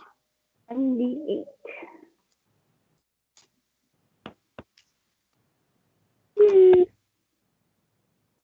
She really didn't like Bandana Girl. Yeah, you'd think if it recognized it as a crit, it would have already rolled that. Dang This it. sheet doesn't do the automatic crit damage, does it? No, Yeah. it did. That's the +3. Oh, it is. And with your magical Yeah. barrage, as Oh. the spectral hand reaches up Crit card. and pulls an essence of Talora's soul out from her own person, the I don't- hand continues to claw along the length of Ironhide, this shark, Oh, as it that's rips the and shark tears talking into about. him with this critical hit and continues to do damage. As effectively, Ironhide is going to take half of the damage done to Talora. It's critical. Oh God, that's the shark I just told you guys about. That's why I burst in this room. This shark he's mean, guys. He's real. He's alive. I'm terrified of sharks. As Phelan just begins to cower and scream out in the corner that she's tucked herself into, Bickerstaff.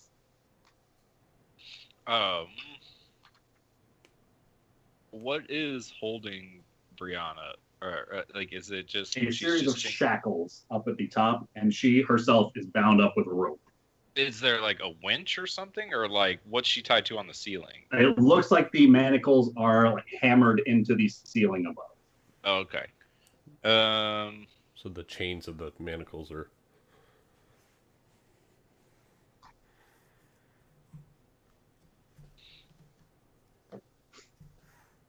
Let's see. Is there anything laying around?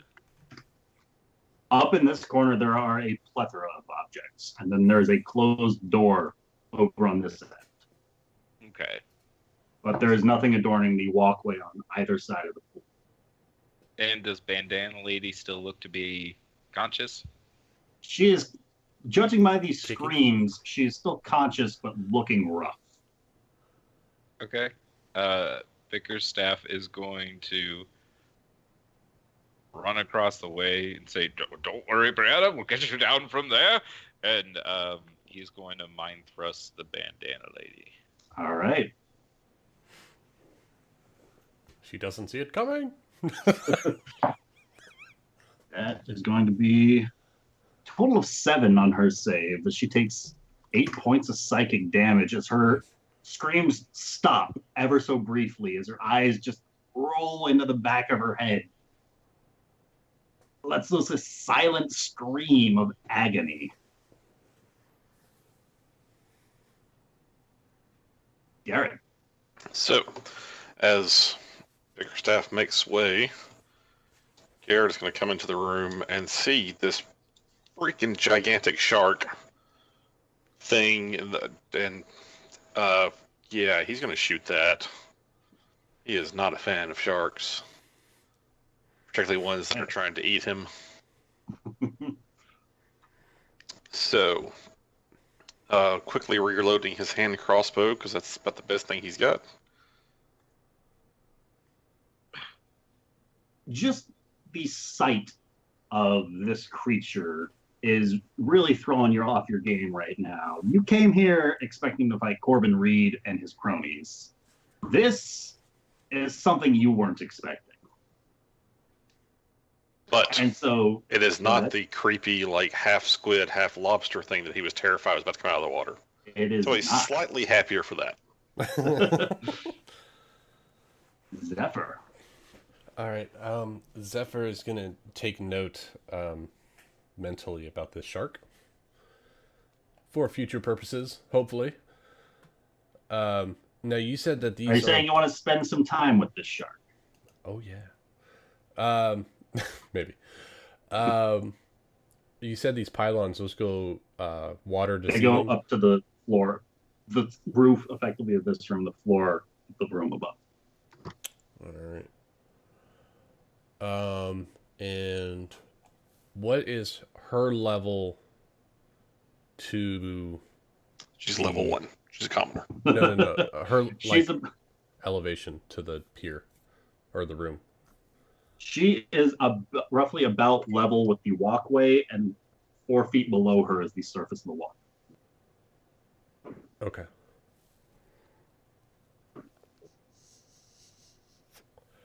All right. What I'm gonna do is I would like to come back this way. Actually, that's not the way I want to go. I'm gonna go this way. I'm gonna go this way here, and I'm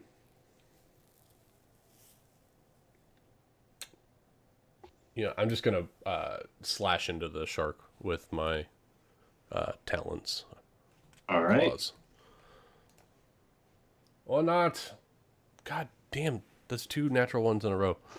As catching the sheer size and sight of this thing up close, you're a little more cautious, having lost 1 leg already, not wanting to risk losing another. You don't quite fully commit yourself to this attack. Yeah. As Talora Grace, Is this the croc that ate your leg? No. Talora Grace continues to struggle about in this space. Her hand looks to reach deeper into the shark's mouth and pull out another one of these pale-looking stones. And she just slams it right into the nose of this shark.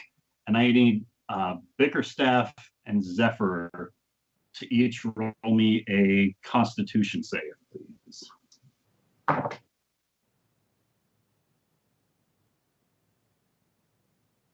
Con save. Hey, we're consistent. I'm about to say fuck you, digital dice. As the stone smacks the side of Ironhide's nose, and it just ruptures with this thunderous blast of energy. Talora Grace is ripped out from the jaws of the shark as it itself flings backwards, as Bickerstaff smashes himself into some of the alchemical properties up towards the north of the room. And Zephyr, can I get a dexterity save from you? Certainly. 15. Zephyr slams back into the wall as she goes to fall prone behind her, but manages to catch hold of the side of the walkway before toppling in and effectively steadies herself.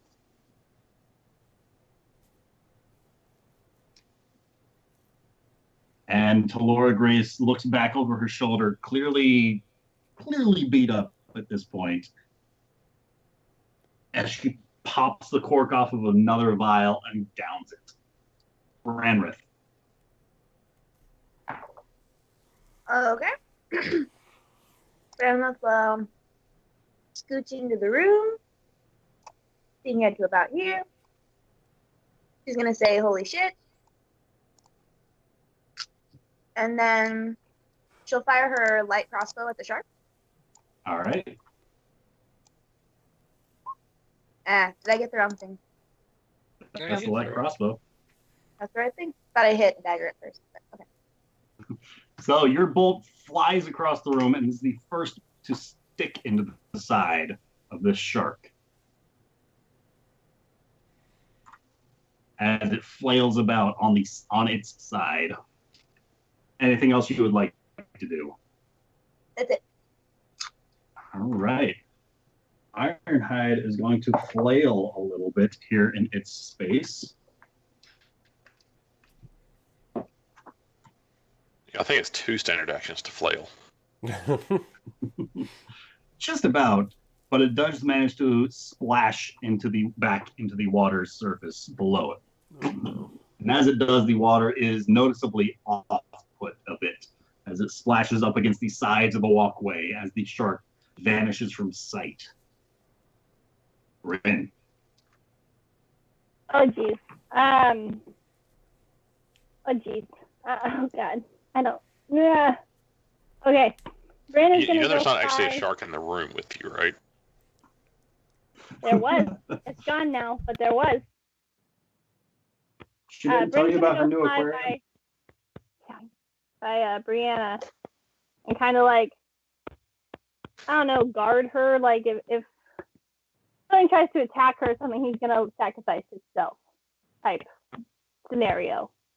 He's effectively holding his action to human shield it? Yes. All right. I hope you've got 10 gold. I know. But he's a faithful soul, and Phelan. It's okay. Bryn's an old soul. Well, that's true. Phelan's gonna like squish really, really, really close up against this wall now. Seeing the shark is now out of sight. Like, it was terrifying seeing it, but now not knowing where it is almost worse.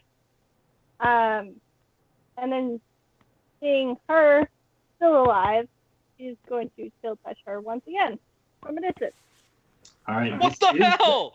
At disadvantage because she is prone across the way. Oh, it's disadvantage? Yeah, I'm Roll glad one more someone time. is balancing my ones tonight. 19 is still gonna hit. 19 and a 20. I really want her dead. I want to be away from the shark, guys. Let's just finish So this and upset. be on. As the spectral hand reaches up and pulls the essence of her soul once again. Yeah, and I'm just gonna like crush myself up against the wall as my skeletal hand comes up and grasps her. But yeah, she's just All really right. kind of keeping an eye on the water mostly. She's not happy. Bickerstaff. Never following anyone again. I do say, I stand myself up and I head around here, and I am going to point to my axe at her and say, "Will you just knock it off?" And let's see if she just knocks it off. She looks to knock it off as you rack her brain, and her hand just shoots to her forehead as she starts to just grunt past this agony, opening her eyes and lowering her hand, and looks to steady herself as she's about to stand back up. And I'm going to stop moving right there. All right. Garrett. Shouldn't we be questioning this one? As he's making his way this way. I'll see. I can't dash as a bonus action yet, can I? Nope. Level 2. I think that's his second level. Okay. Then I'm just going to go ahead and double move with my dagger drawn and put it like right at her throat. All right. Be like, just stay where you are. Zephyr.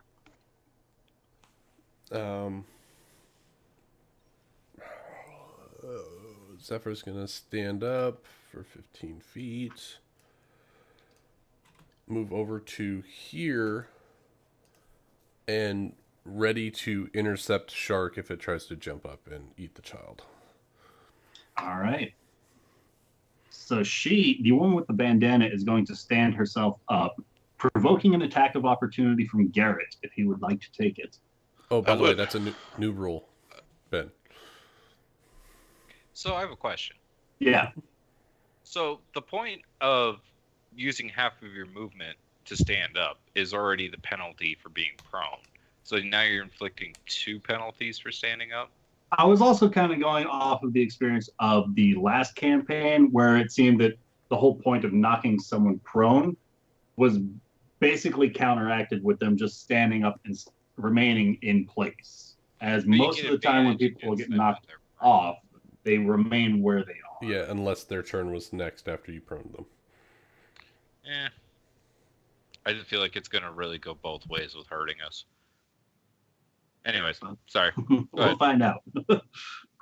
So I would like to attack her, but with non-lethal damage. All right. Go ahead and roll it. A 15 is going to hit, dealing 7 points of piercing damage as you thrust your dagger into her abdomen as she stands up, leering down at you. Non-lethal. Non-lethal. You are sure Bludgeon to her avoid a number of her vital organs. As she pulls out alchemical vial and just goes to try and smash it directly into your face. Can I get a dexterity save from you, Garrett? Absolutely. Really? A 3? We are so terrible tonight. As this bright green vial smashes you right into the face as you stab up at her, you feel the searing pain, not only of the glass shards dealing 1 point of poison damage, but the acidic vial that contained this corrosive material inside dealing 6 points of acid damage to you. And as she pulls back, if your eyes are open, you'd see her own hand is fairly badly burned at the impact of this. Pretty sure my eyes shouldn't be closed after that. As she lets out a curse effectively in your direction. And is... Or you're standing right in front of the door. Going to make her way around this way. No. Does that provoke for me? Yes. Bickerstaff, if you would like to take an attack at her. I will also go non-lethal. All right. 12. A 12 is just going to hit. I hit something, yes! With your axe! 3 points of slashing damage as you just cleave across her back. She looks to reach out and stumble slightly before regaining her footing and continuing to charge towards Zephyr. Branrith.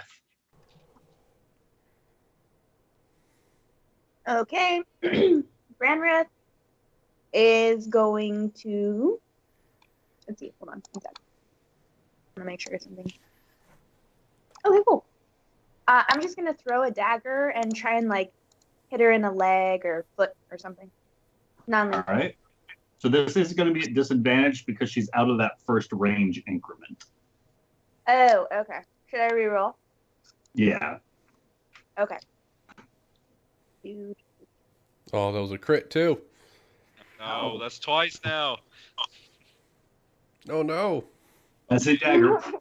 Well, so Narrowly misses Zephyr. Disadvantage twice, right? Yeah, the second one should not be. Go ahead and just Single roll roll. it. Roll. Yeah, roll a single roll.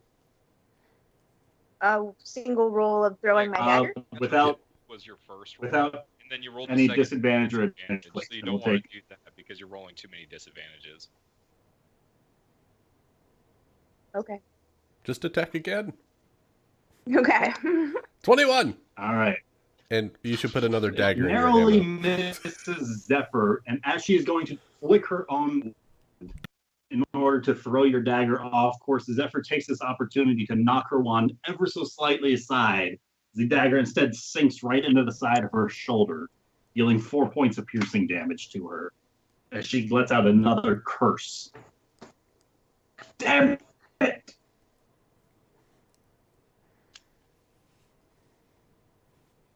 And with that, Zephyr, I believe you had an action held as the surface of the water parts, and a large figure is leaping up from. Does it look like it's trying to swallow the girl? I'm going to say the water surface is breaking right now. You don't know who it's going for in this instant if you would like to take the attack. If you would like to hold, you are certainly free to continue holding. No, Brandon's I'll a take the meat shield attack. for Brianna. Right?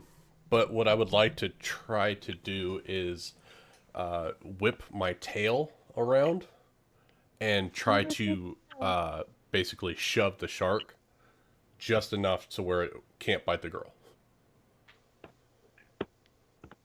Seeing it and just pop.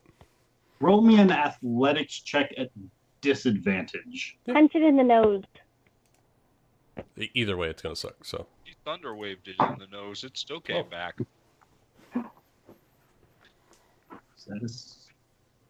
As you whip your tail around, it slams into the hide of this creature as it launches itself out from the surface of the water, up just a few feet into the air, as it slams itself directly into the wall, effectively right behind you. And its jaws clamp around either side of Talora once again, as it starts to just drag her into the water.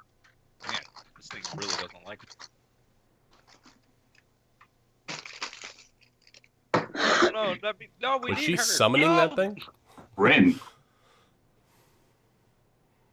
Brain is continuing his meat shield for Brianna. Phelan.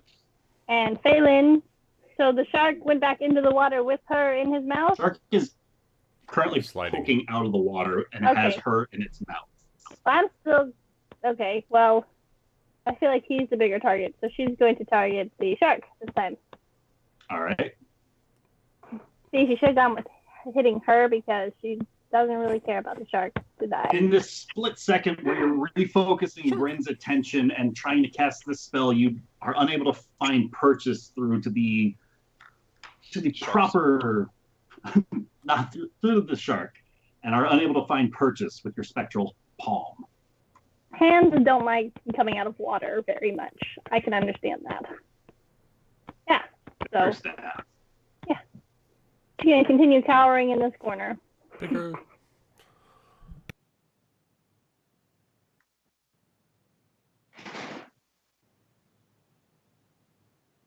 Oh, I will.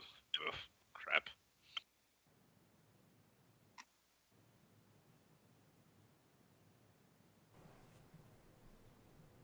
You will do it. Crap. I will crap. I will. Bickerstaff will. Can't decide if I want to try to.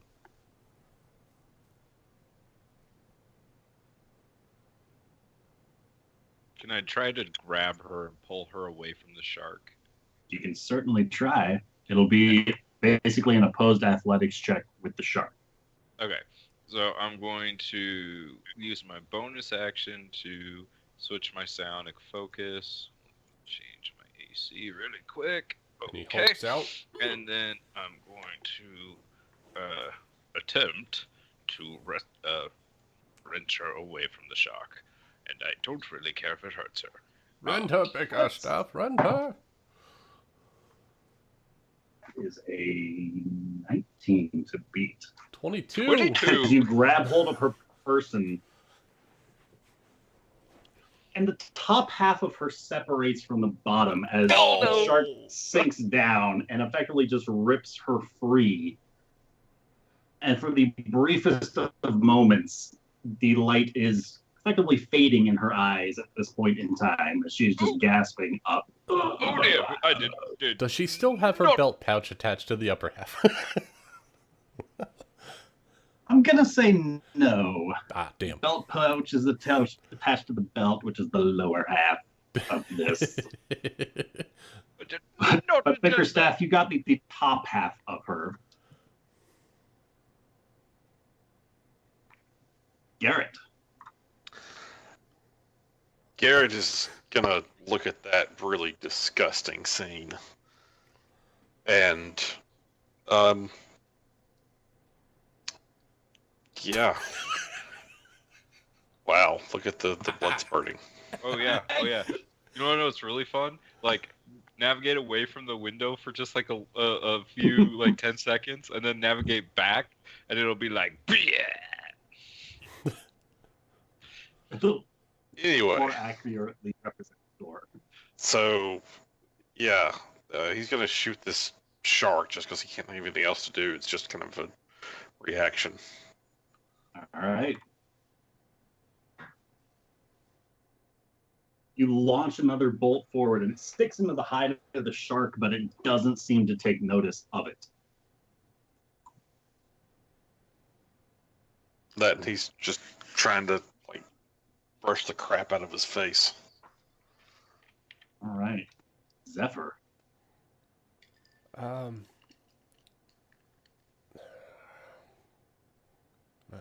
I guess I'll just go after the shark again. I'm gonna reach down and try to claw the shark's belly while it's hanging out there. All right. A 20. 20 is going to hit as your claws rake across its form, leaving a series of burn marks as it trails through its form. And Zephyr is kind of getting in a sprinter stance, and she'll say, "Try to shoot her shackles," and she's gonna get ready to jump and catch Brianna. All right. Are you sure you want to do that with the shark? Laura Grace is going to make a death save. Roll a natural 1. Oh no! Oh, she did. So the top half of Talora expires. Does she get 2? One for the bottom, one for the top. We can still speak to her bottom half. You don't know. Maybe her feet are still alive. No. We'll find out later. Branrith. Branrith is going to shoot the shark. Hopefully. An 11, you fire your crossbow, and much like Garrett's own bolt, it sticks into the side, but doesn't seem to make it through far enough for this creature to feel it. Okay, I'll use my bonus action to... Was Garrett the one who said he was going to reach out and catch Brianna, or Zephyr? Sorry. Zephyr. I'm going to inspire Zephyr. Woohoo! All How right. do you inspire Zephyr? Oh, how? Great question. That's a great question. She's going to play a little tune on her violin. It goes something like this. Ba-dum, ba-dum, ba-dum, ba-dum. Oh, I love it. I feel love it. inspired. Phelan shivers in the corner. Ironhide looks to slink back beneath the surface of the water, pulling the legs underneath as it goes. Opportunity attacks? Absolutely. Bickerstaff and Zephyr, if you would like to take them. I would. Against Shit! the shark. Against the shark. Or to Laura's legs, if you would rather. As the hand axe is going to make purchase close to its eye, but not quite striking it, as Zephyr goes to chomp down with her own jaws, but just misses as it dips beneath the surface. Bryn.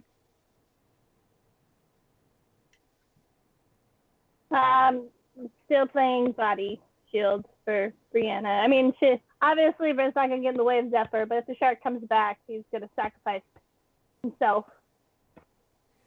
Yeah, that works. All right. Phelan. Maybe it'll distract him. Pop the shark on the nose or something. Phelan is going to hold her action for if she's the shark come back. And if she sees the shark come...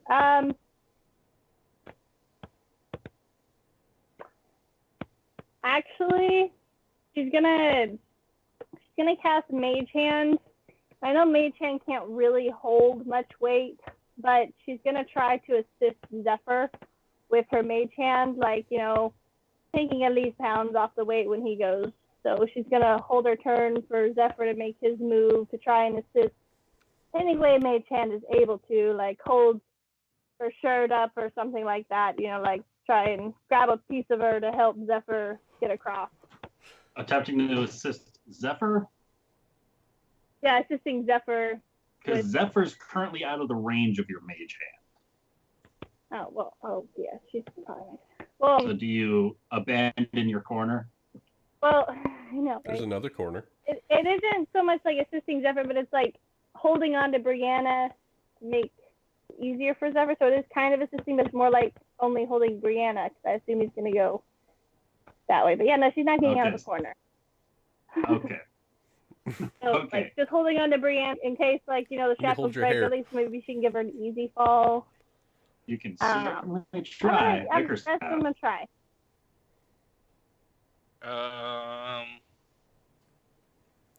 Question. Yeah. For Mastery of Force, I have push, and I can push something 5 feet. Can I choose not to do the damage to her? I'd say the force of the impact is effectively what shoves it, and it's less of a kind of a picking it up with your mind, at least at this level. That's fair. Can you shove the manacles? Yeah.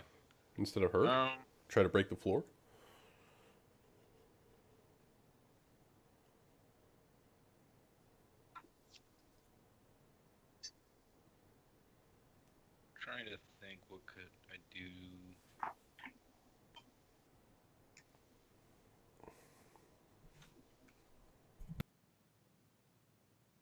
I want the shark to come after me, I think. Okay, so I'm going to stand here. I'm going to use my bonus action to switch to boost my AC, and then I'm going to use my action to take the dodge action. Ooh. All right. So hopefully the shark comes after me. Because I was the last one that hit him. All right. Garrett. You realize that a crossbow bolt's not going to break those chains, right? Yeah, but the thing that's holding the chains? I'm going to look at the where this girl is shackled up by her feet.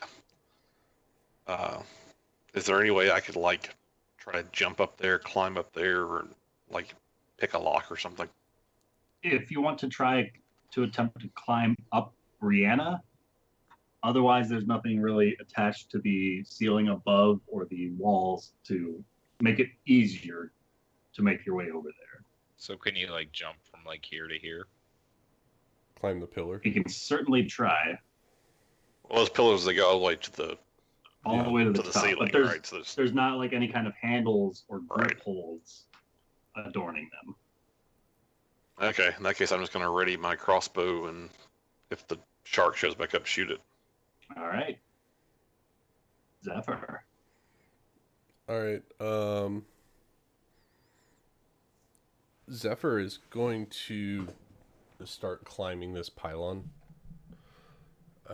using her nails and her knife that she's got.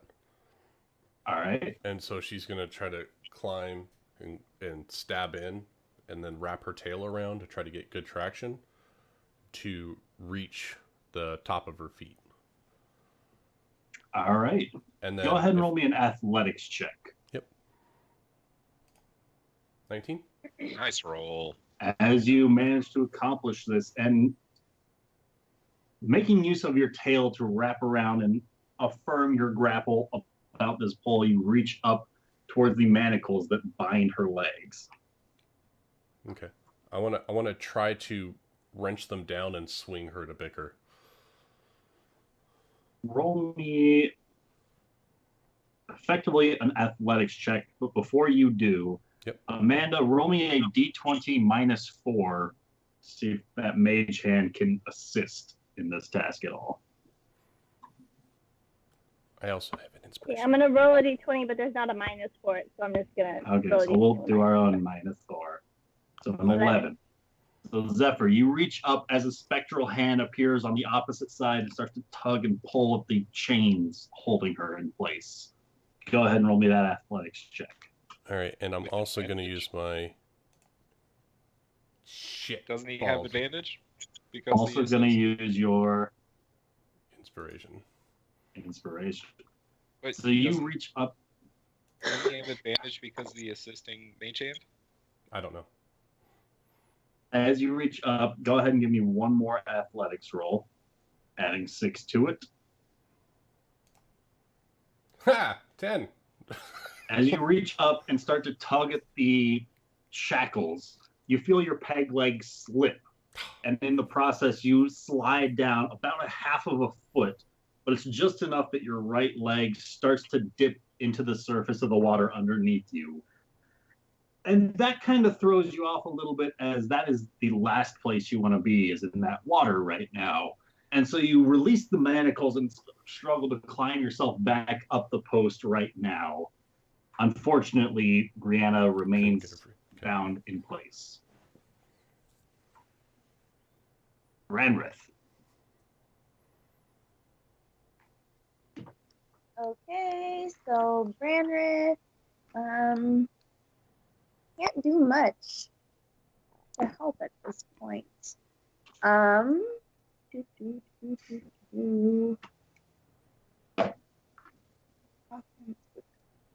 Never underestimate the power of a well-played song. Right? Music.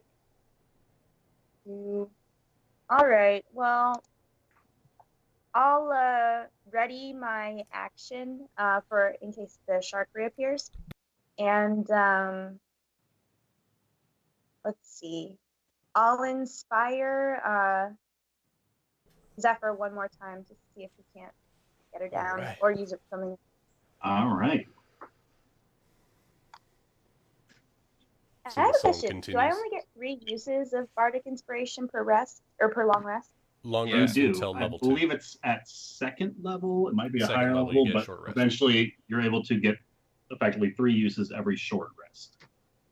Okay. Well, in that case, I'll go ahead and just. So for right now, you have 1 more use that you would be spending on Zephyr. Oh, okay. I thought I'd used all 3 by now. This Oh, is the this third, is the third one. effectively. Yeah, this is the 3rd. Okay. And I'm out. And how do you inspire Zephyr? Well, so as not to summon the shark, she'll play Yeah, a don't play the different music tune. again. She'll just play a little different tune, something a little bit more lighthearted. All Not right. up here. Rin. She'll be right back. Beat shield. Bear being. And holding to see action shark. to see Baker shark. staff.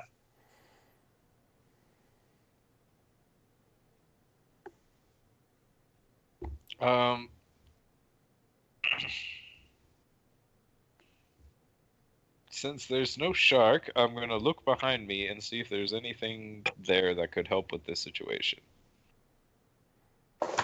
Roll me a perception check.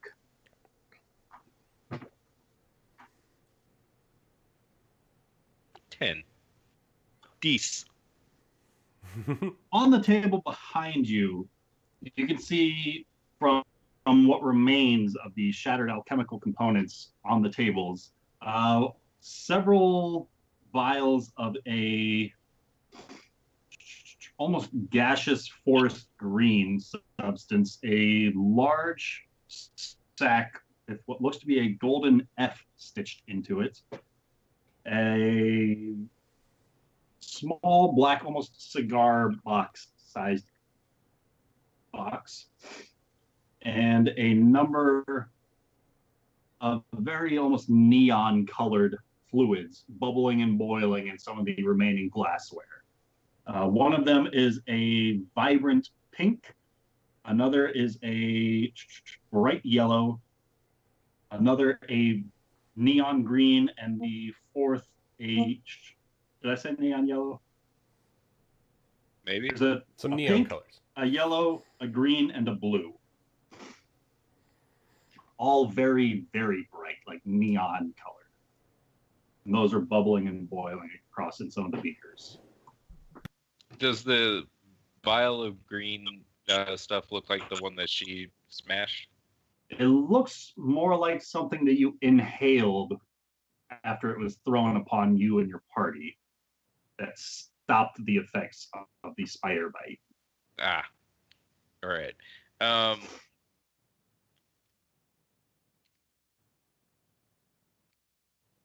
Does Brianna look hurt? How does she look? She's definitely seen better days. Okay. I don't want to do any damage to her. Can I push the chain? You can certainly try.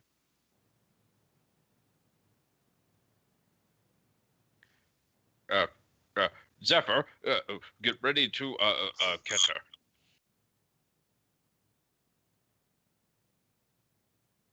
We assume she does so. Bickerstaff's going to move around here and say, "Okay, be ready, Brianna." And he's going to attempt to push this chain. I only need to go 5 feet to get her to Cookie, right? You certainly hope so.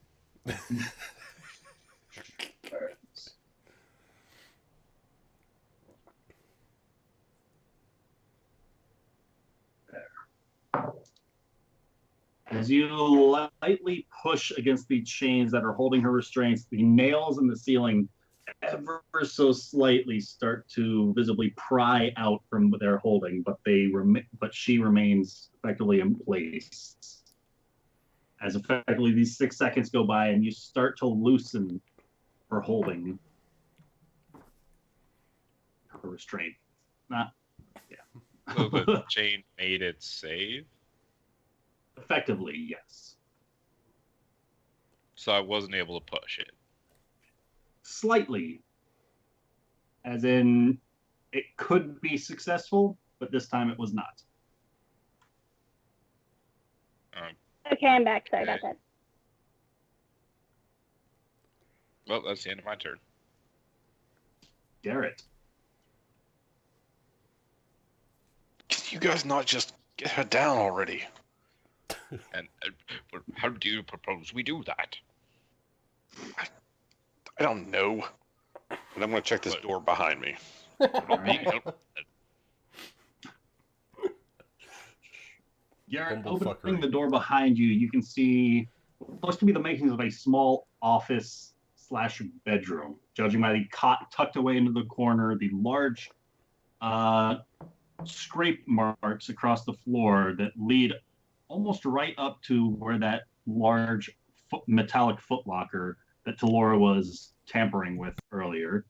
As well as a desk, a chair, and a large kind of, looks to be about the size of a hat box. I'm going to Desk step in and has- start inspecting the room. All right. So the desk has a couple of papers as well as what looks to be a ledger on its surface. The hat box is kind of on the table just to your right. There's the chair, the bed, and that box is not there. Nice. Entering this room, taking a brief survey of the walls and the desk itself, checking for any sort of false bottoms or the like, you don't find any. But in this effective investigation check, you are able to spot what is within the ledger, which takes up some of your attention at this time. Okay. Zephyr. All right.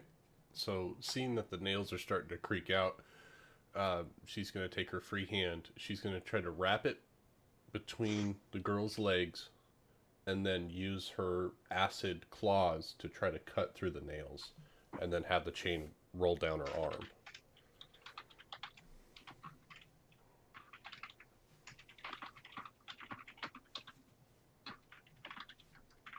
All right. Go ahead and roll me an athletics check. Amanda, go ahead and roll me that d20 minus 4.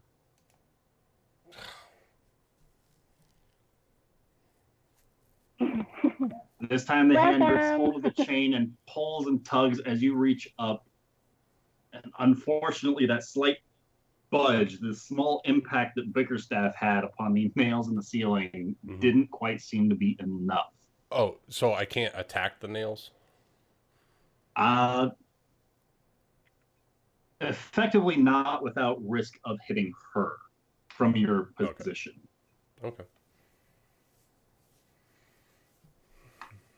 Branrith. But Branrith could attack the nails from where she is? You can try. It will be a fairly difficult shot. A difficult shot. If I moved up, would it be any better? I mean, It's you're like a attempting to pinpoint attack shot. a nail from about 30 feet away. A nail that's already hammered in. Well, I like a challenge. It's not a lot going on. What else do I have to do? Oh, I have a quick question. Go ahead. Alchemist fire? How exactly does that work? What's that? Alchemist fire? Alchemist fire.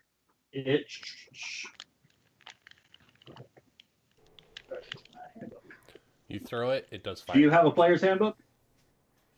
I do. I looked it up in the glossary and didn't see it.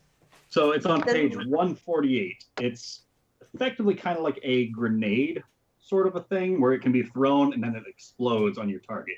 It's kind of like all the different stuff that she and the fiend up above on the roof have been using against you guys, where it's a thing that can be thrown and then it bursts and explodes, except for the alchemist's fire.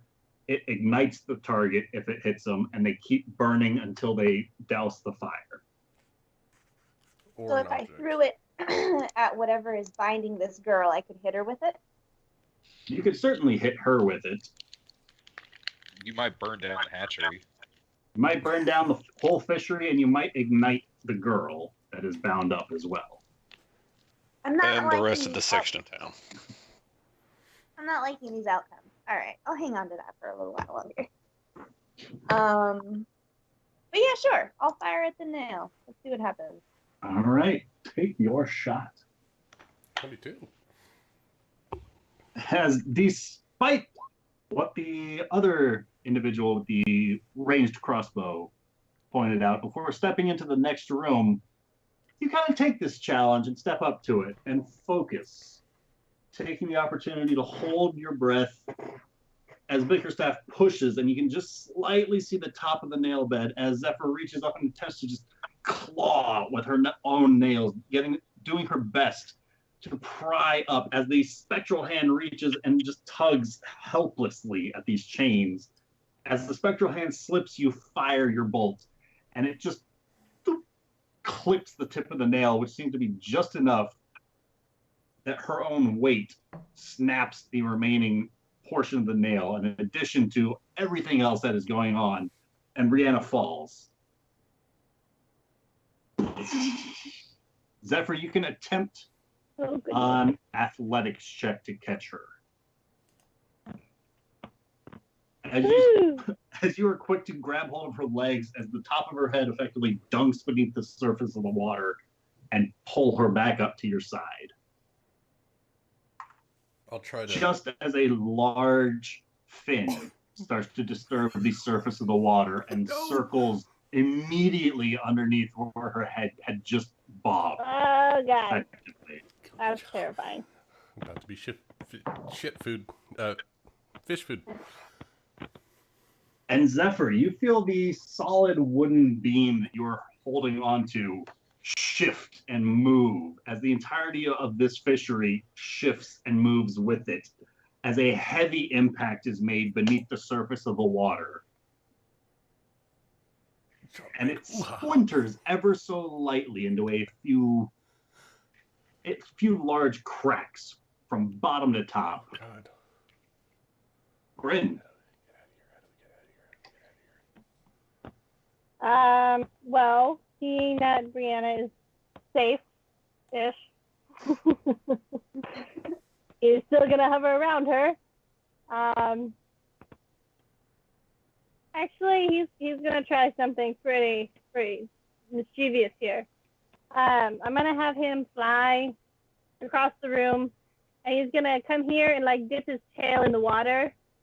All right. And then he's gonna fly up to over here, kind of like maybe taunting the shark away from motion. Roll me an intimidation check with Bryn. He's very intimidating, let me tell you. Yeah, look at his little ears. Oh, shit. He's very intimidating. Phelan. She's gonna use her mage hand to like hold Brianna's arm or something. All right, roll me the d20 minus 4. Oh goodness. Hey, -4 though. Bickerstaff. What is that even? There are numbers in between there, Amanda. No. Bickerstaff will begin running around to help Zephyr. But seeing as I can't make it all the way there, we might as well play defensive against a shark and take the dodge action. All right. Garrett's going to continue looking in the room and trying to find anything that might be of use to us. All right. Or himself. All right. So, continuing to kind of browse about the room, you are opening some of the drawers of the desk, checking underneath the bed, and just giving this room a general once over.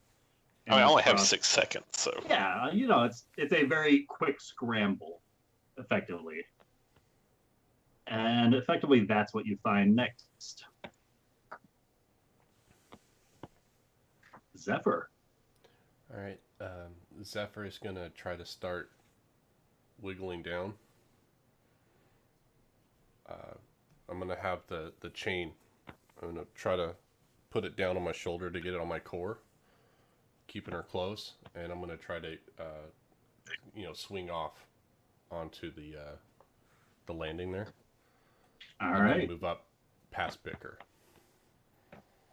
As the two of you land onto the surface of that walkway, it is a welcoming comfort to have solid ground underneath your foot, even as flimsy as this wood might be. So I will carry her to there. All right. And I will use my action to try to start cutting her binds, the rope. All right. I know that her feet are still shackled, but at least her hands will be free. All right. So you're cutting the ropes? Yeah, cutting the ropes. All right. Good You work, begin Kofi. to cut the ropes free from her. Branrith. Okay, Branrith is going to hold the phone. 5.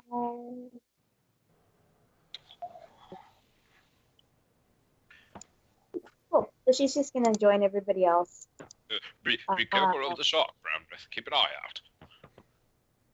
Keeping an eye out for the shark. And she's sort of gonna keep an eye on the water, and just kind of hold. So I noticed that the path that you draw had Branrith swimming through the water a little bit. You're Oh, not did she? using the space Do you bar. want to go through the water? No, I just wanted to go this way, and then it's great. This way you can get to right about there. Okay, that's fine. All right. As the wood where Branwith was previously standing starts to shift and splinter as a large form breaks from underneath those wood pilings about where a tail was dipped into the water, and its massive form breaks up underneath the floor.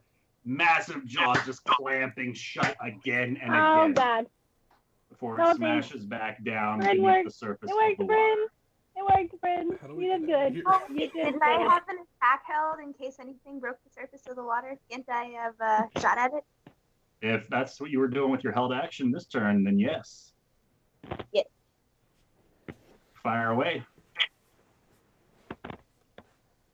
14. This time your crossbow looses. Particularly disturbed at the fact that it was just targeting the space where you were a split second ago.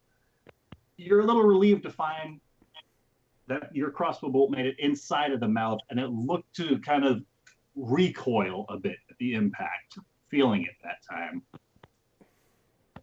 Bryn. Branrith's a great shot.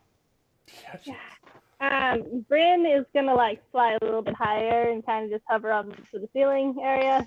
He's like, okay, that was fun. That was a little bit of a close call. I think we're good now. So he's gonna be fly as high to the ceiling as he can. All right. And with that, Phelan is going to see the shark show up 2 feet next to her, and she's just gonna take off running. And she's gonna go to here, and she's, if she had more movement.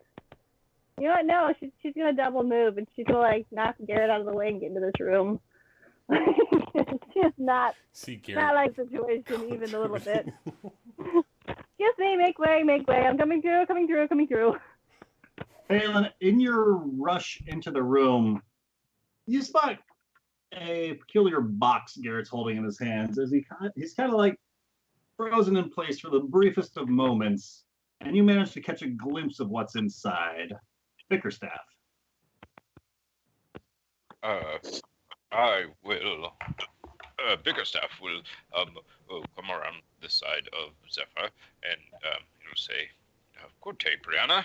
I'm glad to see that you're all right." And he is going to attempt to break the shackles that are holding her feet. All right. And what means are you going to attempt to break those shackles? Brute strength? Just like hit it with my hand axe. Absolutely. Oh, God. Swinging with the Don't hand fall off a axe, foot. making sure that you Somebody's kind of losing a foot. place it appropriately. Your hand axe slams into the metal links that are connecting that to her legs. But unfortunately, they are still effectively mostly intact as you do some damage to them, but not enough to break them completely. That's the end of my turn. Garrett.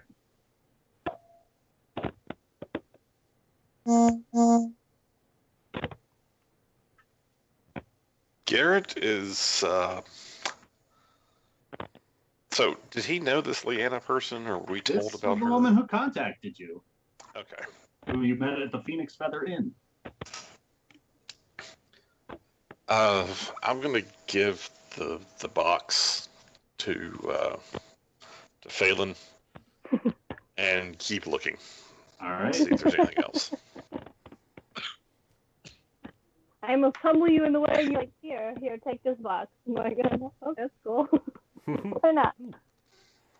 Garrett, as you spend your action effectively surveying the rest of this room, it looks as though you feel comfortable that you've given this room the once over and have sussed out anything of believable value in here. Even in the big iron crate thing.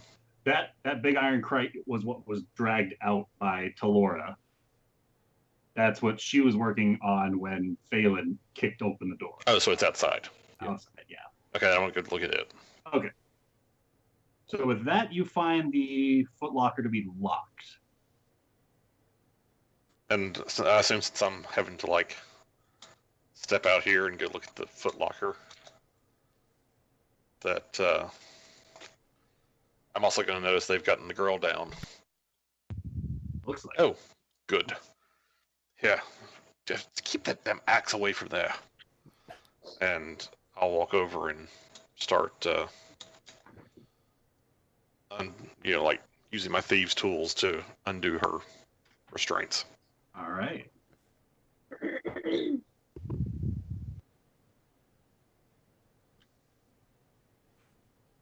All right. As you effectively are able to pick open the lock that Bickerstaff is trying to smash open at this point in time, and with an audible click, her restraints are loosened as her legs effectively just kick free as she kicks the shackles off of her. Oh, well, thank you very much, Garrett. Oh, you're very handy with those. Long practice. Glad to see it. Let's get out of here.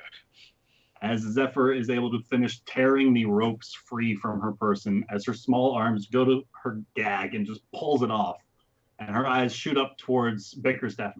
Uncle Bicker, it was terrible, and she just both arms full hug around Bickerstaff. There, you're safe now. We still need to get out of here. That big shark is still lurking around. He kept cutting me, and he was using me. And she points up towards some of the vials that are bubbling and broiling behind you, Bickerstaff. He was using me, loving me. There, it's okay. It's okay. Everything will be all right now. Let's get moving. And with that, Zephyr.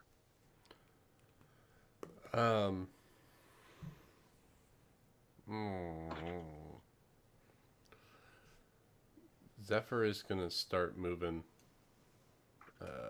back in this direction, and she'll tell everyone, "I'm gonna try to draw the shark away so that way you guys can get out of the room." Don't do anything stupid. It's not that stupid. And then she's gonna double move out here. All right. As you are making your way out of the room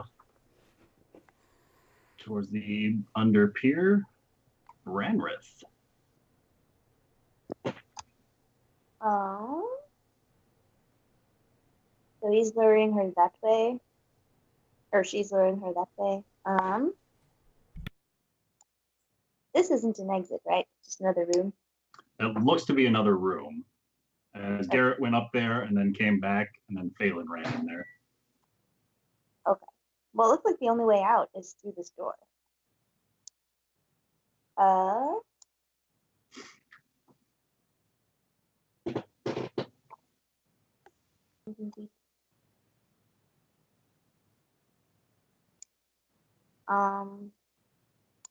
Because they lowered themselves in, right? Didn't we all?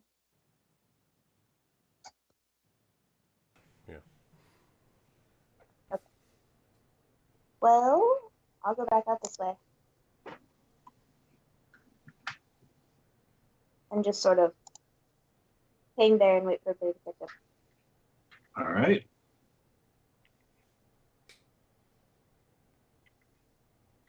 Zephyr, go ahead and roll me. What is your passive perception, rather? 15. 15. Floating by under the surface of the water, there's a large shadow that goes effectively from the under pier on the left by that building underneath where the ship is tied in. You just see a dark shadow drift from one end to the other.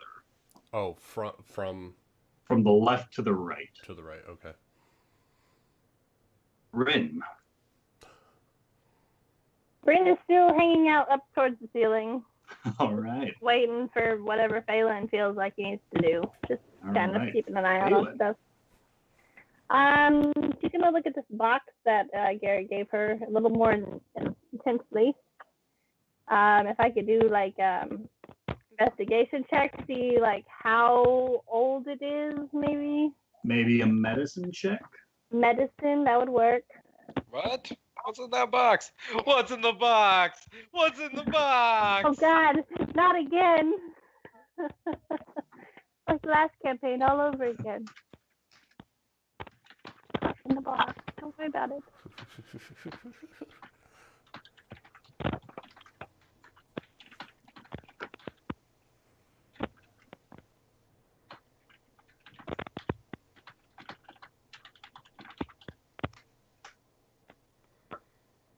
That's effectively what you put together. Yeah, that does not help. Okay, she's gonna close the box and stick it in her bag. Your backpack bag or your... The other bag. The other bag, okay. I wasn't gonna say bag. It, but, you know. And then I guess let's kind of look around the room, see if there's a chest or anything to look through, any weird voodoo-y looking stuff, maybe. I mean, you can see scrape marks that look to go like that out the door. Oh. Well, she's going to poke her head outside and just kind of peek the door, and she's going to ask, have you guys looked in that box with the scraped marks going towards it yet? Bickerstaff. Yes, I believe I'm standing right next to it. Come over here. There's a bunch of curious things over here. I don't know if I can make it over there. Also, do something about come on. Yeah, kick her into the water.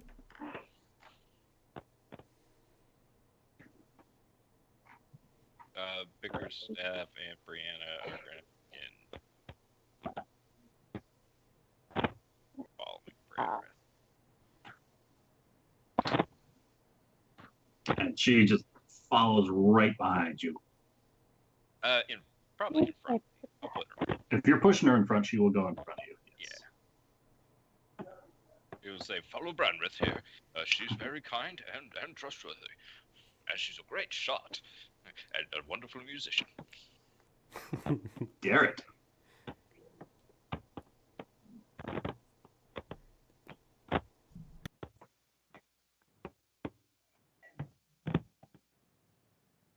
know he said he had to peace out. If he just left. Did he? Oh yeah. All right. Bye, man. Bye. He follows me too. I'm sure he Or would have helps picked the Balin lock on with that the, box. Drugs. Maybe he knows something about drugs. He loves drugs. They're his favorite.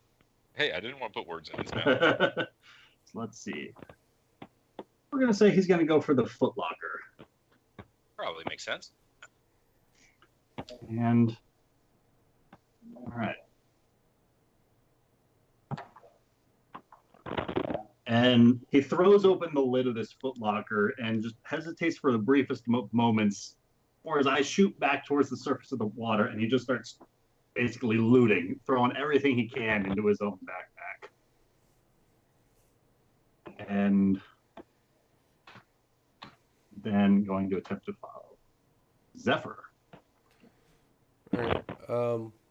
Zephyr wants to take one of these oars out of this little rowboat. All right. And chuck it as far north as she can. All right. Roll me an athletics check. God. 19! 19. It 19. nearly hits the underside of the building above you, which is only 5 feet up, making this throw particularly difficult. But you managed to get it a good 30 to 40 feet out into the water with a splash. Cool.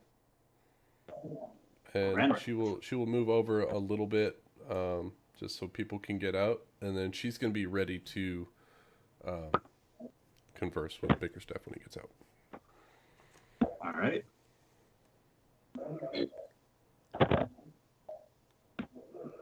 Yay! Brandon is going to scooch out carefully. Get to that here.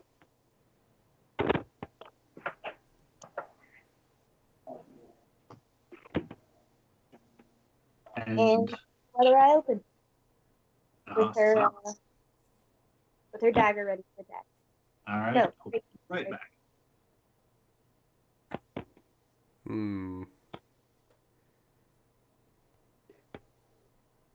That took a lot longer than I thought it was going to take. Took a long time. You didn't even kill the shark. Yeah, I'm not too happy about that. I don't like. Phelan does not like water. She doesn't like sharks. This is like her worst case scenario place right now.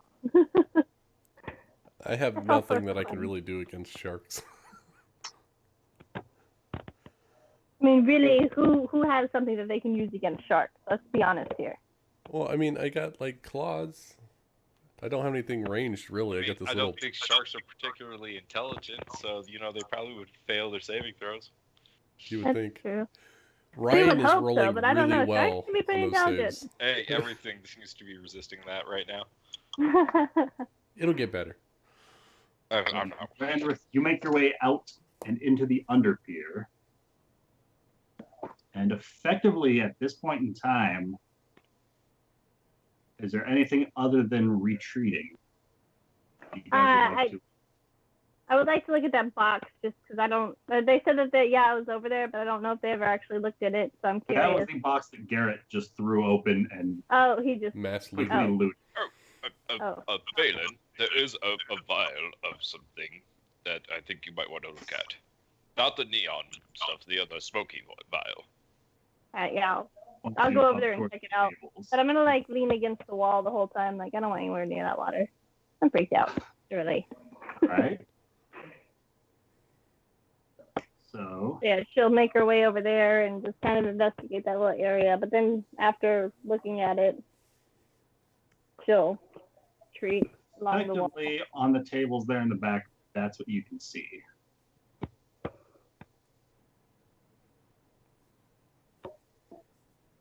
And that's still there? That's what's still present. Okay, The third table on the far right looks to have been completely smashed and shattered. All the glass vials and concoctions and whatever was on that surface was completely destroyed. I will take all of that. All right. with my equipment. Oh, and maybe if you want, you could do something about and then Oh, to the half what did I body. do?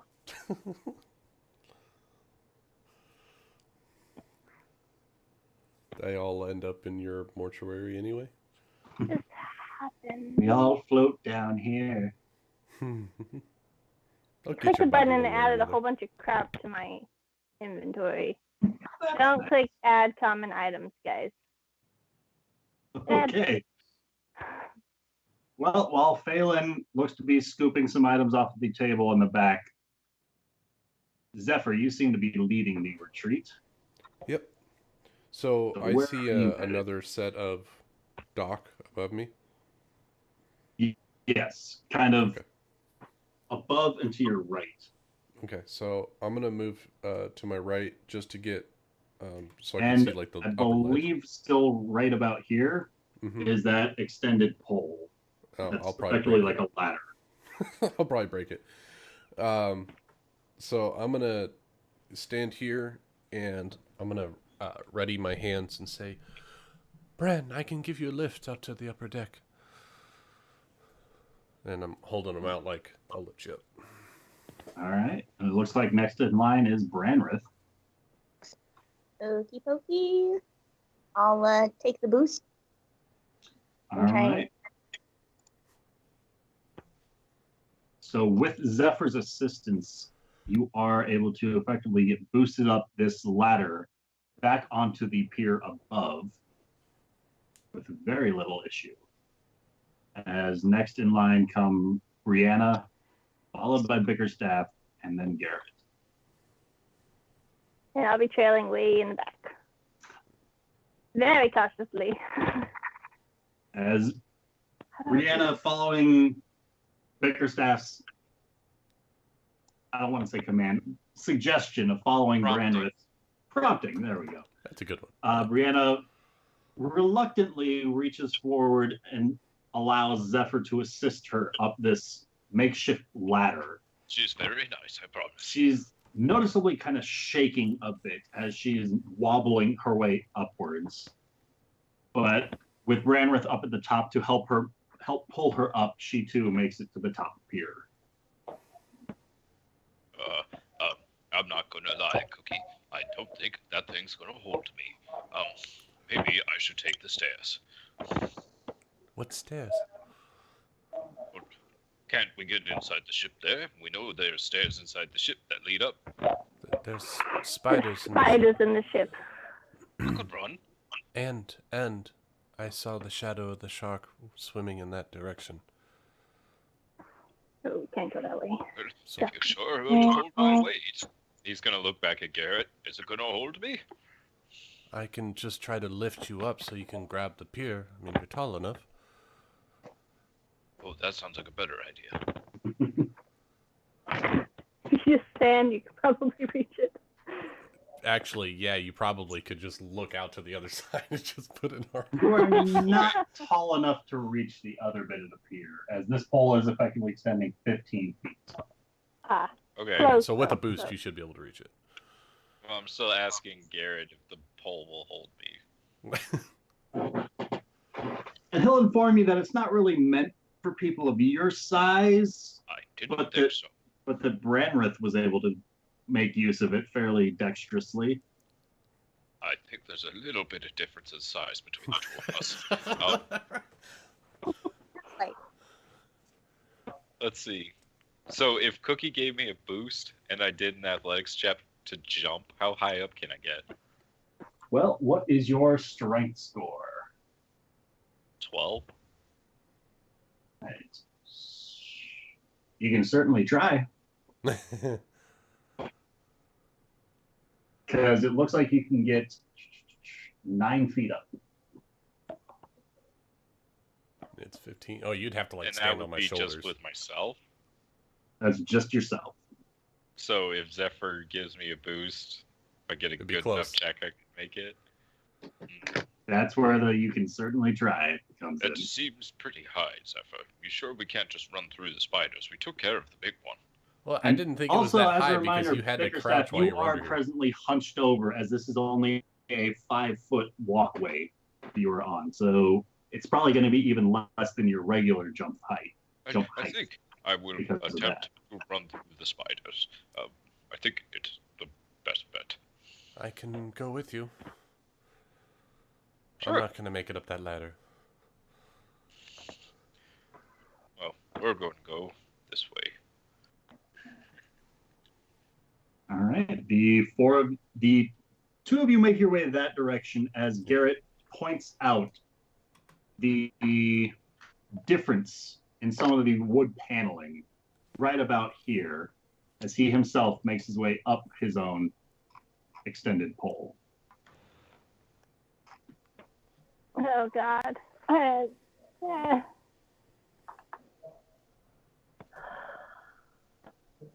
Follow Bickerstaff and Zephyr. You going to try to pull? Because I don't trust myself on a pole above water. Okay. So, Brenrith, looking down at the underpier, you can see 3 of your compatriots not making their way up the ladder, but instead heading, towards the side of the ship. I'm going to activate Crown of Rage as my psionic focus. So if anything tries to swing at either Cookie or Phelan as we run through, they will hopefully have disadvantage. All right. And Bickerstaff will say, okay, Cookie first, then me, and then Phelan on the count of 3. 1, 2, 3. Okay, fine. And when you get to the upper deck, don't fall in the hole. I'll go through first. All right. So, Cookie, you push upon the wall, and it just shifts and slides to the side, revealing the hold of the Kraken's hold. That looks familiar. Once again before you. So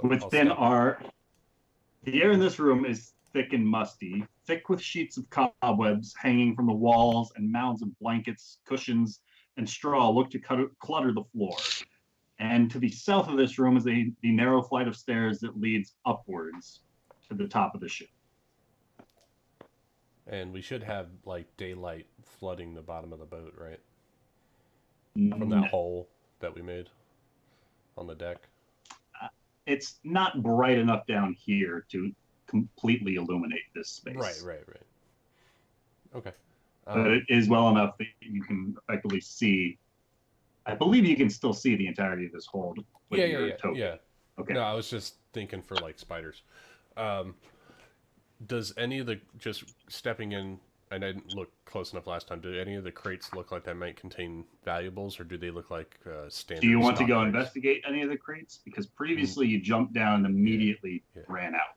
No, I'm just going to keep going. All right. She's not that curious. So All she's right. running to the upper deck.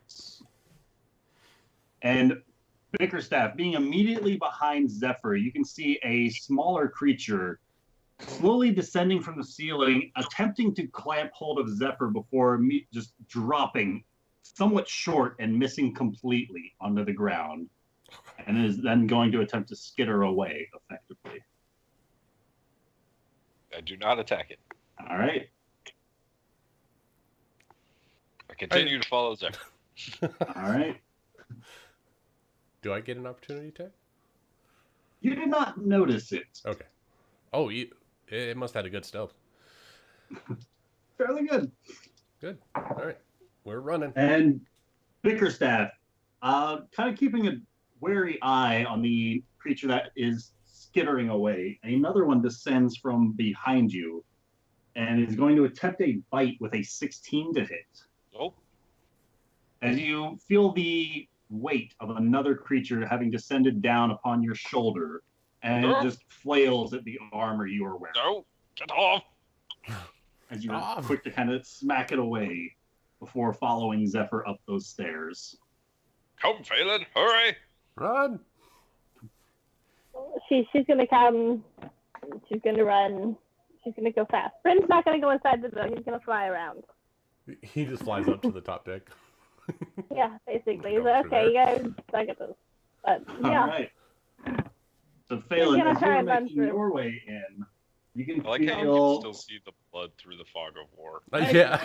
That's strange. Another small spider seems to be waiting in the entryway, and it drops down upon you, attempting with an 11 to hit. Oh, it misses. I was And lucky. it misses as you are quick to swat it out of the doorway as it kind of flies just a few feet out of the way as you're quick to rush up behind Bickerstaff and Zephyr to the floor above. Run. Yep. I hate it here. Looking at- We're never coming back ever again. Spiders, sharks, what the fuck, man? Burn the boat to the ground. Terrible. Whereupon you are effectively reunited with your teammates. And as well as this girl that Bickerstaff seems to know. Ooh, I like this picture. This is kind of what the dock side is looking like. It's by no means well-to-do, Yeah. and it looks as though generations have just expanded upon the area. Where are we in the city currently? Currently, Far eastern. Right? you are on the east side. Roughly thereabouts. Oh, I see. We're not Where your on that. token is, yeah. Oh, he's on a different. We should make our way back to the inn, I think, and we should do it quickly. Or we could just head back to my place. I mean, we're not really sure the inn is safe anyways, but I guess we'd have to release that shark-tooth individual. So yeah, the inn. To the inn. Are you hurt, Brianna? I think I'm gonna be okay thanks to you, Vicky. Okay. Let's get out of here. This is a terrible place with terrible people. And as the party is starting to turn and leave this fishery behind them, probably for forever, if they have anything to say about it, Zephyr, a faint Most waft definitely. in the air is picked up by your nostrils. And it smells faintly like a barbecue as the smoke hits your nostrils and the smell of something burning somewhere in the city. The rest of the party hear somewhere in the distance what sounds like shouts and screams, and then a voice piercing out, "The king is dead! Down with the whole queen!" Oh, that cannot be good. Oh, jeez. The king is dead? The king is dead, down with the whore queen. Oh dear. Not again. I hate it when this happens. It happens every 60 years or so. One of those humans on the throne dies, and then they all go crazy. My business really starts to boom around this time of year. So does mine.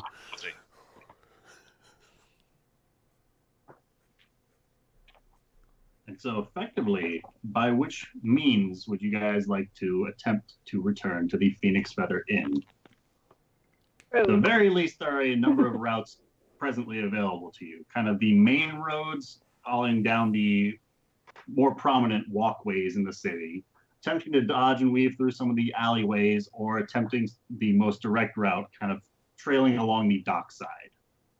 I would say the alleyways, just because there's Yeah. probably a mob of people on the main ones, and so And the I would docks say are trying probably to watched by avoid people. Corbin's people. That's my vote. Alleyways. Alleyways are good with me. All right. If you think it's best, yes. So as the party proceeds forward, they continue for about 10, 15 minutes before who is leading the party, if I can get a marching order effectively. Bickerstaff and Brianna are going to be in the middle somewhere. I think if Garrett is with us, he'd probably be leading because he's the kind of stealthy, go look him out person. He'd probably know the paths being from the. Garrett's slums. opting to take the rooftops to try and he's going to try saying he's trying to scout ahead I'll for go any first. kind of obstacles for the party to avoid. Not a We very should good. probably do As he scampers Zephyr, away. Phelan, Brianna, Bickerstaff, Branrith. Or sure, Okay, that's fine. You okay with that, Evie? Yeah, that's fine. Taking up the rear? Zephyr, are you normally a leader? I'll follow you. Or I know the roads a little bit. I can go first. I'm just not very. I was never a I'm not captain normally on my ship. my home. Normally I'm at home, so I'm not really like, hey, I know the way. So we'll say forming up, I'll go first. Brianna is going to be here. Go ahead and place yourselves, assuming the right side is the lead. I'll follow Zephyr. All right. As you guys begin to press forward, Zephyr, as you turn around the next corner, you can see down a 10-foot wide alleyway a band of what looks to be 6 angry individuals wielding various accoutrements. Shovels, chair legs, and other club-like weapons look to have surrounded a beardless young man dressed in some sort of finery. One of the laborers, a burly woman with greasy strings of hair framing her rotund face, jeers, addressing this man with a booming voice. Bet you never worked an honest day in your life. Never had my Queen's man? Bet you haven't. You know, my brother had his hand crushed by one of the barrels he was offloading. He was never able to lift another mug with that hand again. You know what it's like to work an honest day's work, as one of the individuals in this kind of mob around this well-to-do individual is presently holding his arm at his side as she is rearing back with a club, looking like she's ready to just break his arm against the wall. All right, I'll Such violence. You want to know what that feels like? I'll run up and grab the guy's arm that's holding the noble's arm. Oh man, we should really just stay out of There are this. a few individuals between you and the nobleman.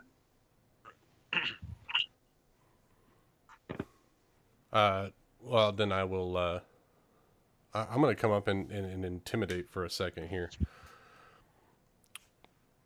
I do know what it's like to be harmed in the field. I think I should have a shot at that man. And I'm going to try to exude my just carry presence. on. Roll me a persuasion check. Ah, shit. I was hoping it was intimidate. You're too soft. I mean, saying you want to join in with this mob is a little less intimidating and more you're asking to take the first piece of this guy. As the two nearest you kind of turn their attention for the briefest of moments before the one to the north kind of just spits down towards your foot. It says, piss off, why don't you? This ain't none of your business. He is right, Cookie. Let's keep moving.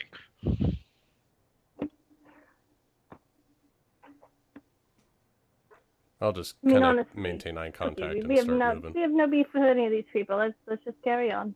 Would we can I, just from like a history check, does this nobleman seem like more of the famous of the noblemen around the town, or just kind of nobody? Go ahead and roll me an intelligence check. I would be good at that one as well. Oh, much better than me. Bickerstaff, this gentleman seems to somewhat resemble a noble family that you encountered once before along your many years of being here.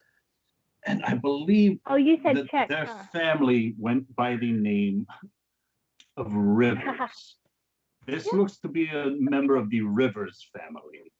And Phelan is even able to chime in that the name Danton, she can't recall when or where she might have done a job for this guy or brought him in to claim one of the bodies in her own laboratory. But this is Danton Rivers, the son of a noble family. Let's just keep moving. Danton Rivers. Some dealings with him. Danton, not Stanton. Danton. There could be a reward if we help him, though. These people have their own grievances. As the individual that is holding his arm, as just tears start to stream down his face as he is just begging and pleading, as the woman turns back to him, rears back her club. Get ready to feel. As she goes Excuse to me. swing. Go Can ahead. I get the child out of here first? Thank you. Come on, Brianna. Let's go. The Bickerstaff kind of covers Brianna's eyes, shielding her as he turns her, effectively taking up the rear of the party. As there's an audible crunching snap sound as this woman's club makes impact with his arm, and it just goes limp despite it being held up. And he just starts to cry and scream, "Ah!"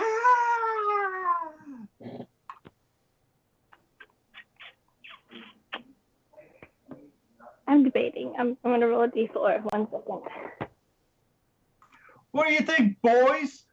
Looks like you could still hold up a mug with that other end. What say we do something about that? As he just continues to cry and scream as his other arm is slowly pulled up by the other side at the ready. As the individual that Zephyr spoke to previously looks back in her direction. What are you still doing here, freak?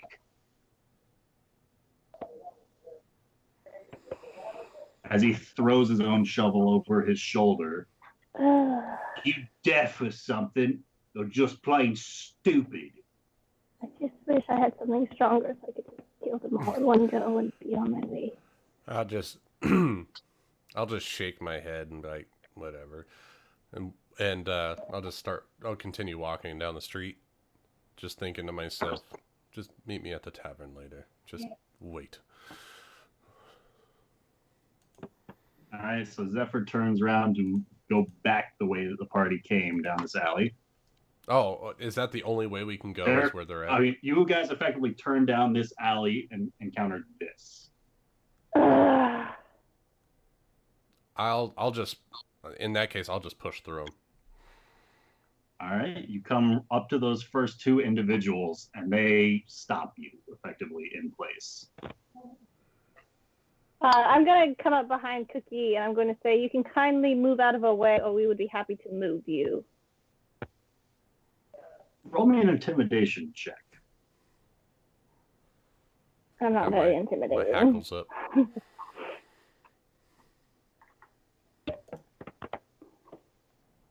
Kind of like backing up this, really buff dragonborn makes me more intimidating. I'm a lizard. I am not a dragon. Just a lizard, I'm sorry. You know what? You speak dragon speak. I don't know you very well. You have orange feathers.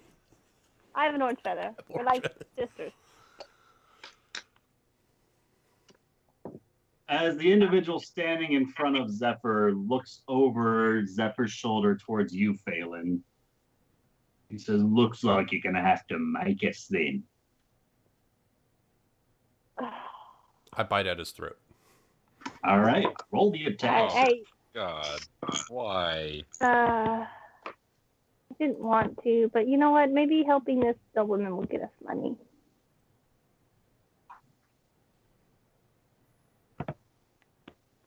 Guys, I thought about just walking, but we have to go this way. I mean, what else? Damn it. All right, so you bite right into that guy, dealing 5 points of acid damage to him. As your teeth grip a hold of him tightly, dealing this damage as you do so. Is this like a full round or just a single action? This is effectively your surprise round. I'm gonna bite him again with my hungry bite. All right, it will do that as a bonus. Awesome. Yep. For another You 7. clip hold and just tear the throat out of this guy as he collapses to your feet. Now I say, I said move. Roll me an intimidation check with advantage. 18. Oh, you're so scary. The two individuals that are still Feathers. somewhat blocking the path from you step to the side somewhat, but still block your immediate access to the noble son. I'm not worried about the noble. I'm just trying to get through. All right. as Zephyr presses her way forward through the mob. Phelan, anything you wanted to do? I'm gonna follow Zephyr. It's a bit of a big fight for me to handle I my get own. 2 temporary hit And I'm points gonna from call that. back to Bickerstaff and Bran and be like, "You're coming, yes?" And I'm gonna follow Zephyr through the crowd. And Bryn's gonna fly very high over them. All right, so Phelan tries to press her way forward. Branrith. Okay, so Branrith is going to scooch up to why not? No, walk up to this guy and attack him with her rapier. All right. Oh, jeez. Well, And we they're didn't do it. letting We you stayed Roll out. that attack. They're letting you guys through, right? Yeah. Branrith's They are? attacking, though. Branrith, feel free to roll that attack. They were letting us through, but probably not anymore. Oh, they were letting us through? Sorry, I'm distracted. Will was asking me about dinner. Easy. Damn it, Will. I bid a guy's throat out, and they're blocking us from the noble, I mean, but they're not I'd say necessarily. in Branrith's defense, she turned around for the briefest of moments to watch Bickerstaff starting to pull this girl away. And as she turns back, Zephyr's ripping the throat out of another guy And just walking past the other guys. and starting to make her way forward. Okay, so would I have It's really what seen we want that to do. they're allowed to get through? That is entirely up to you. It's up to me whether I saw? Yep. Okay, I'll decide that I saw. And I'll just follow behind Phelan, kind of keeping my attack at the ready in case anything goes wrong. All right. And Bickerstaff with Brianna. Sorry. Pardon me. Sorry. Going this way or finding another alley? We'll go through with everyone else. Excuse me. Pardon me. I love how Bickerstaff's all polite to these thugs. You. All right. You guys start to squeeze your way forward. All eyes on you. Just passing through. Oh no. I start tying heads to my body or No. something, making me more intimidating. You just lost that whole thing. What? You broke up through that whole thing. Yeah, we didn't hear As you guys are creeping by, you can feel every set of eyes watching you as you are squeezing by. A knife really is drawn and is squeezing. held at the throat of this noble's son, and just kind of the woman's gaze follows you with a sneer. I'm going to sneer right back at her because I don't take kindly to women mostly, so... Oh my god, again? Shocker! You shoot back. I'm Oh god. But yeah, no, I'm going to sneer Go right with back that. at her. And I'm not Uh-huh. squeezing through. I'm going to make sure I bump shoulders with them or something because I'm like, bitches, I'm a princess, get out of my way. I'll see you when you're dead. And you're telling it that, right? In my head, I am. All right. Zephyr's walking with So, a purpose. Undercommon, I'll say it. As the party continues to press their way forward, it's a little off-putting, but eventually you're able to put behind you those thugs in the alleyway, and instead continue to proceed forward and eventually come across a growing crowd of people that seem to be listening to some rabble-rouser that looks to be trying to recruit from the city's incensed and riled up commoners. A certain name escapes his lips that draws your attention as he claims to be recruiting on behalf of Reed's revolutionaries, an army poised to overthrow the nobility and throw the whore queen out of Castle MistHaven. Bold claims to be sure, and further evidence that Corbin is somehow attempting to make aggressive steps to throw the city into some kind of anarchy. And as your party starts to part some of the crowd in your own passing by of this group, the individual with the very, very ruined stovepipe top hat, turns his attention towards you. My fine fellows, why don't you step up here and tell all these people what terrible atrocities you've suffered within the walls of this city? Speak your grievances so that all might hear.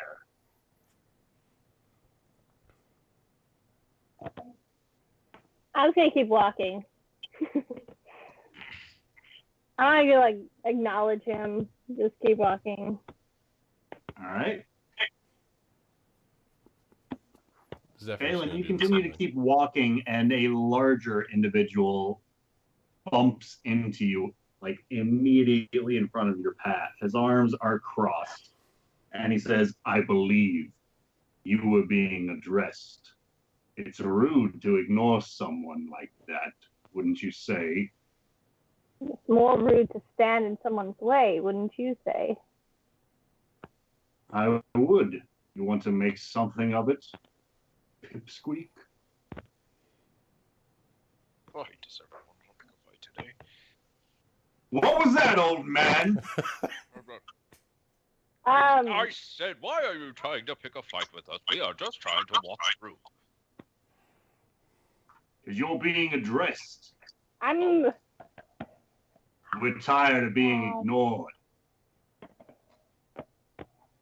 Well, I'm you know gonna how reach people in out the city and are. try They and, like like- going about their day, dilly. Dilly.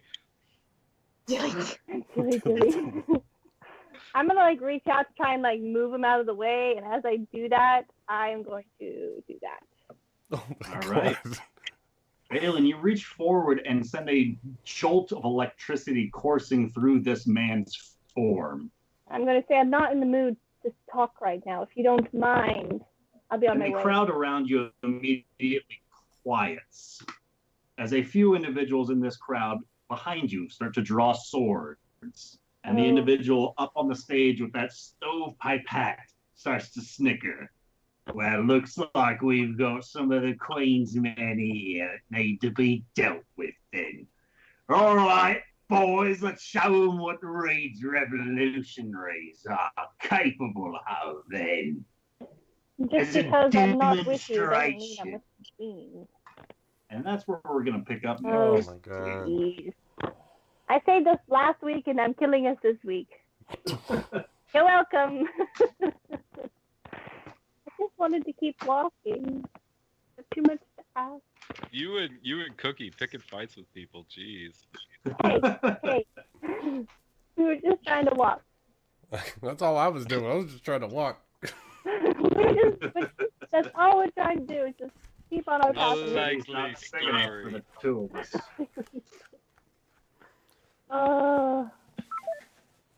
Night, But Evie. Good night. I agree with Amanda, though. It was like, I'm tired of your shit. I've had a long day. I just want By to the guy's leave, throat guys. out. Speaking I thought of that was which, a nice little gesture, you know, like, look, like a taser, like, look, just get out of my way. I'm leaving. as far as inspiration-worthy moments that happened tonight, I think the point where Zephyr, despite the parties being outnumbered and clearly not in the mood for another confrontation, sticking to her own wiles and deciding that this gutter punk isn't going to tell you to move out of his way, and just tearing the throat out of him successfully before he's able to do anything about it I is love worthy that. of inspiration. I would agree. That was As my well as highlight a for certain tonight. occurrence by Bickerstaff, who was able to outstrength a shark. Not just any shark, but a shark of fairly well renown, and tear the top half of its That was pretty meal gruesome. from its person. I feel sorry for Brianna. She saw that, didn't she? This is my body. I can't I have it. didn't mean to. I know. I was trying to help, honest. For your own good. That is funny. I'm not trying to play Zephyr like a thug. It's just like it's been a long day. She's tired. She doesn't want any more crap. But tossing it over to you guys, were there any inspiration-worthy highlights that you thought deserved a particular shout-out or a calling to attention once again for either creativity or something else. Evie's Jaws song. Jaws music, yeah. So That was going to be hard. my vote. That was like the greatest inspiration. I loved it. I know this is our first time playing with an actual Garrett, but I really enjoyed how thorough he was with being like sneaky and like actually, I'm checking this, I'm checking this, I'm checking this, and it was like, you're like really, really checking it out. Okay, I see And what speaking you're doing. of which, Useful, aren't you? we'll assume that you guys were able to take a brief moment after leaving the fishery to examine everything he pulled out of that footlocker. Yeah, I'd like to look at my. Yes. I'd like to see, because I had a lovely little sack. I'd like to know what was in that. All right, that is Scrimshaw, sheets. isn't that an instrument?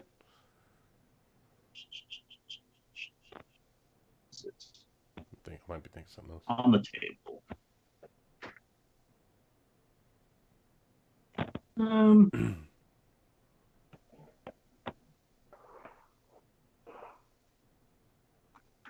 All right, Amanda, if you reopen that, taking a look inside of that, and first with the golden F stitched onto it, that's effectively what you can find. Deck of many things? No. I draw all the cards. At level 1, yes. That's cool. You know how much But meat a I could cook scrimshaw, with I this? believe, I remember looking it up. I believe it's like the carvings that are like along the side of bone. Oh, right. Kind of. Yeah. What am I thinking? A charm? Maybe it's a charm I'm thinking of.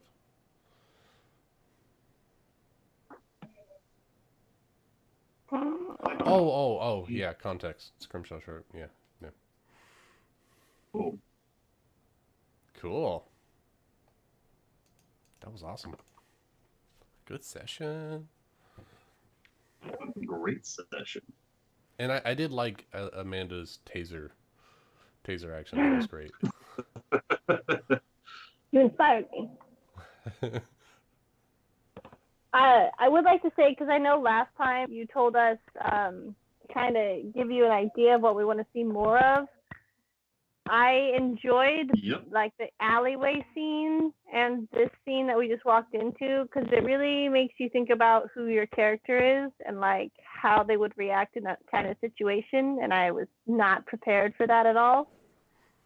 So, yeah. I was not it really expecting makes a you riot try and figure out what would I do if I were Phelan. What would Phelan do? I don't know. So I did the first thing that came to mind was like, I'm not gonna put up with your shit, I'm gonna eat you. Mine was like, we have to save the person, but I'm like, would Phelan want to save the person? I'm like, well, maybe if there's money involved, well, that's kind of noble. Well, it doesn't really ring a bell. So would she still want to save him? I'm stuck. I don't know. And so then I rolled. Now maybe Zephyr's going to make the party start to question some of their morals. Like before, they were agreeing, like, okay, we're going to keep taking these people out because these are Corbin Reed's people.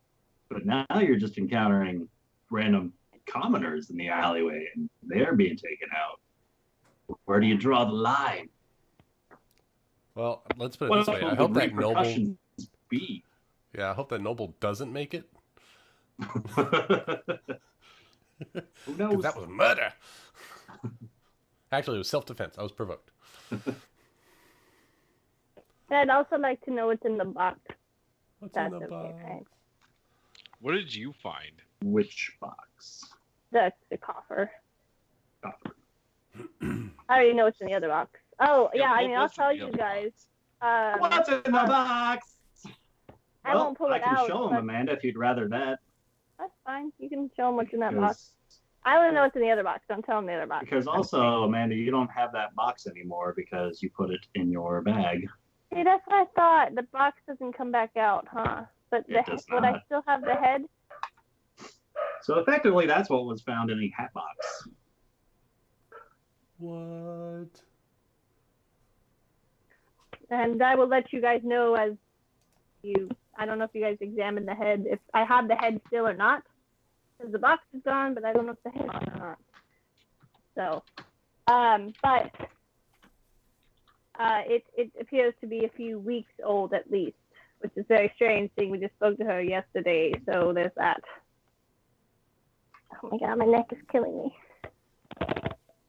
Amanda, as far as inside of that dark wood coffer, boom. Awesome. I don't really like the way this inventory works. Well, it's like that effectively till you add it to your character sheet or identify items. No, I like the little handouts you give me, but adding it to my character sheet is the part I don't like. Yeah. It's like, but it's okay. So we will do. Maybe we'll just do like a handout for your character's like backpack inventory or something like that. That's what happened to my. Okay, I forgot what happened to my bag of corpse storing. I was like, I know I had an orc in here, and I wrote it somewhere. I forgot to give you a handout for it. On bag of corpse storing. Yeah. Giggles, the half-orc body from Corbin Fisher. Right, because you have to hit add, and then you have to type out everything in there. And...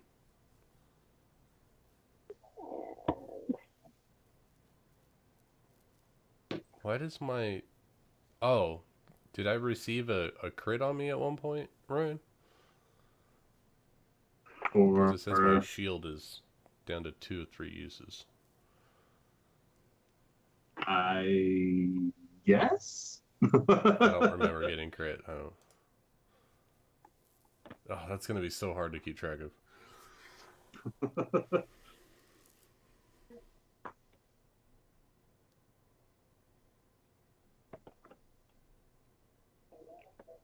Because it's like, it's not something that you think about at the time, because it's like, oh, I just got crit, and then it's like, oh, what's the damage? And then it's like, okay, I got to get back at him. I'm not thinking about my stuff getting hurt.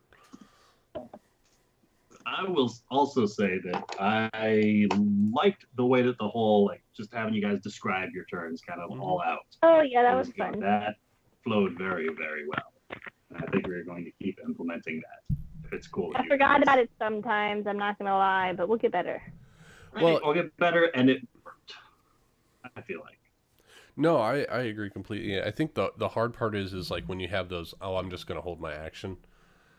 Or you're doing like really mundane things. It's like, okay, well, I'm just walking over here. Okay, you can't really describe that too well. Well, maybe it'll make you rethink just walking over there. Maybe you're walking with a flourish. Maybe you're keeping your eyes peeled for something. Oh, yeah. Maybe you're flipping off Phelan saying, hey, shock this. Hey, shock this. Who knows? Get out if you have sharks in water already. It's really getting annoying. Yeah, right? Why are you scared of sharks? Don't be. Clearly no reason to be. Clearly. I mean, they only just ripped a body in half right in front of me. What good is it when it's ripped in half? One way to find out, right? So I got a question about learning new bee shapes if I ever get to that point. Yep. What are we determining, like, time spent around an animal? So remember that Unearthed Arcana for the druids? Like, you actually have and to... we said we'd do effectively that. So you have to spend, like, an hour with the creature? I think it's something like that. Oh my gosh. You can't do that with any predatory creature unless you charm it. You can become a cow, though, but not an ox, because ox are very vicious. But really also, hard Lucas, did you get the book Xanathar's Guide to Everything or the Beyond? I got it on Beyond. Does that give you access to the section about tool proficiencies and tool descriptions? I believe it does. Let me pull it up. Because effectively, I was looking at the cook's utensils, which is where you got that preparing meals bit from for the short rest. And so for your sake, at the very least, if you want to make future use of it, those are some ideas and suggestions and the like. Where it talks about how you could use like a history, medicine, or survival check. Okay. With the cook's utensils kind of a thing. Oh, okay.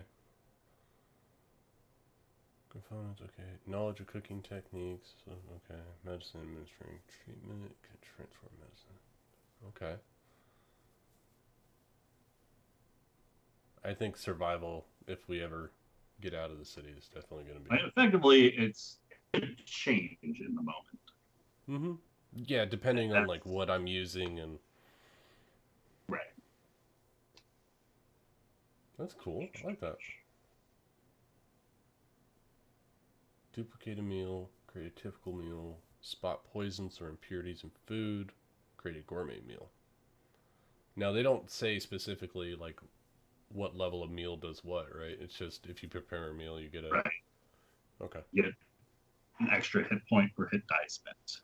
Okay. But if I was to say cater to someone with a gourmet meal. Cool. And depending on the circumstance, like say if you're trying to sway this person over to your side, it give you like advantage or reduce the DC in such type situations or the like.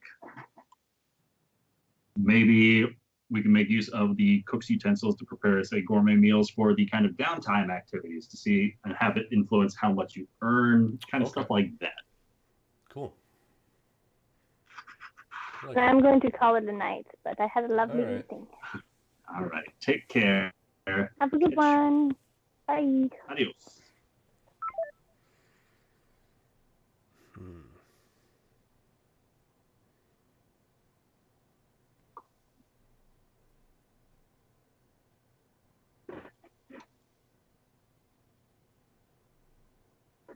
All right. I'm going to head out here.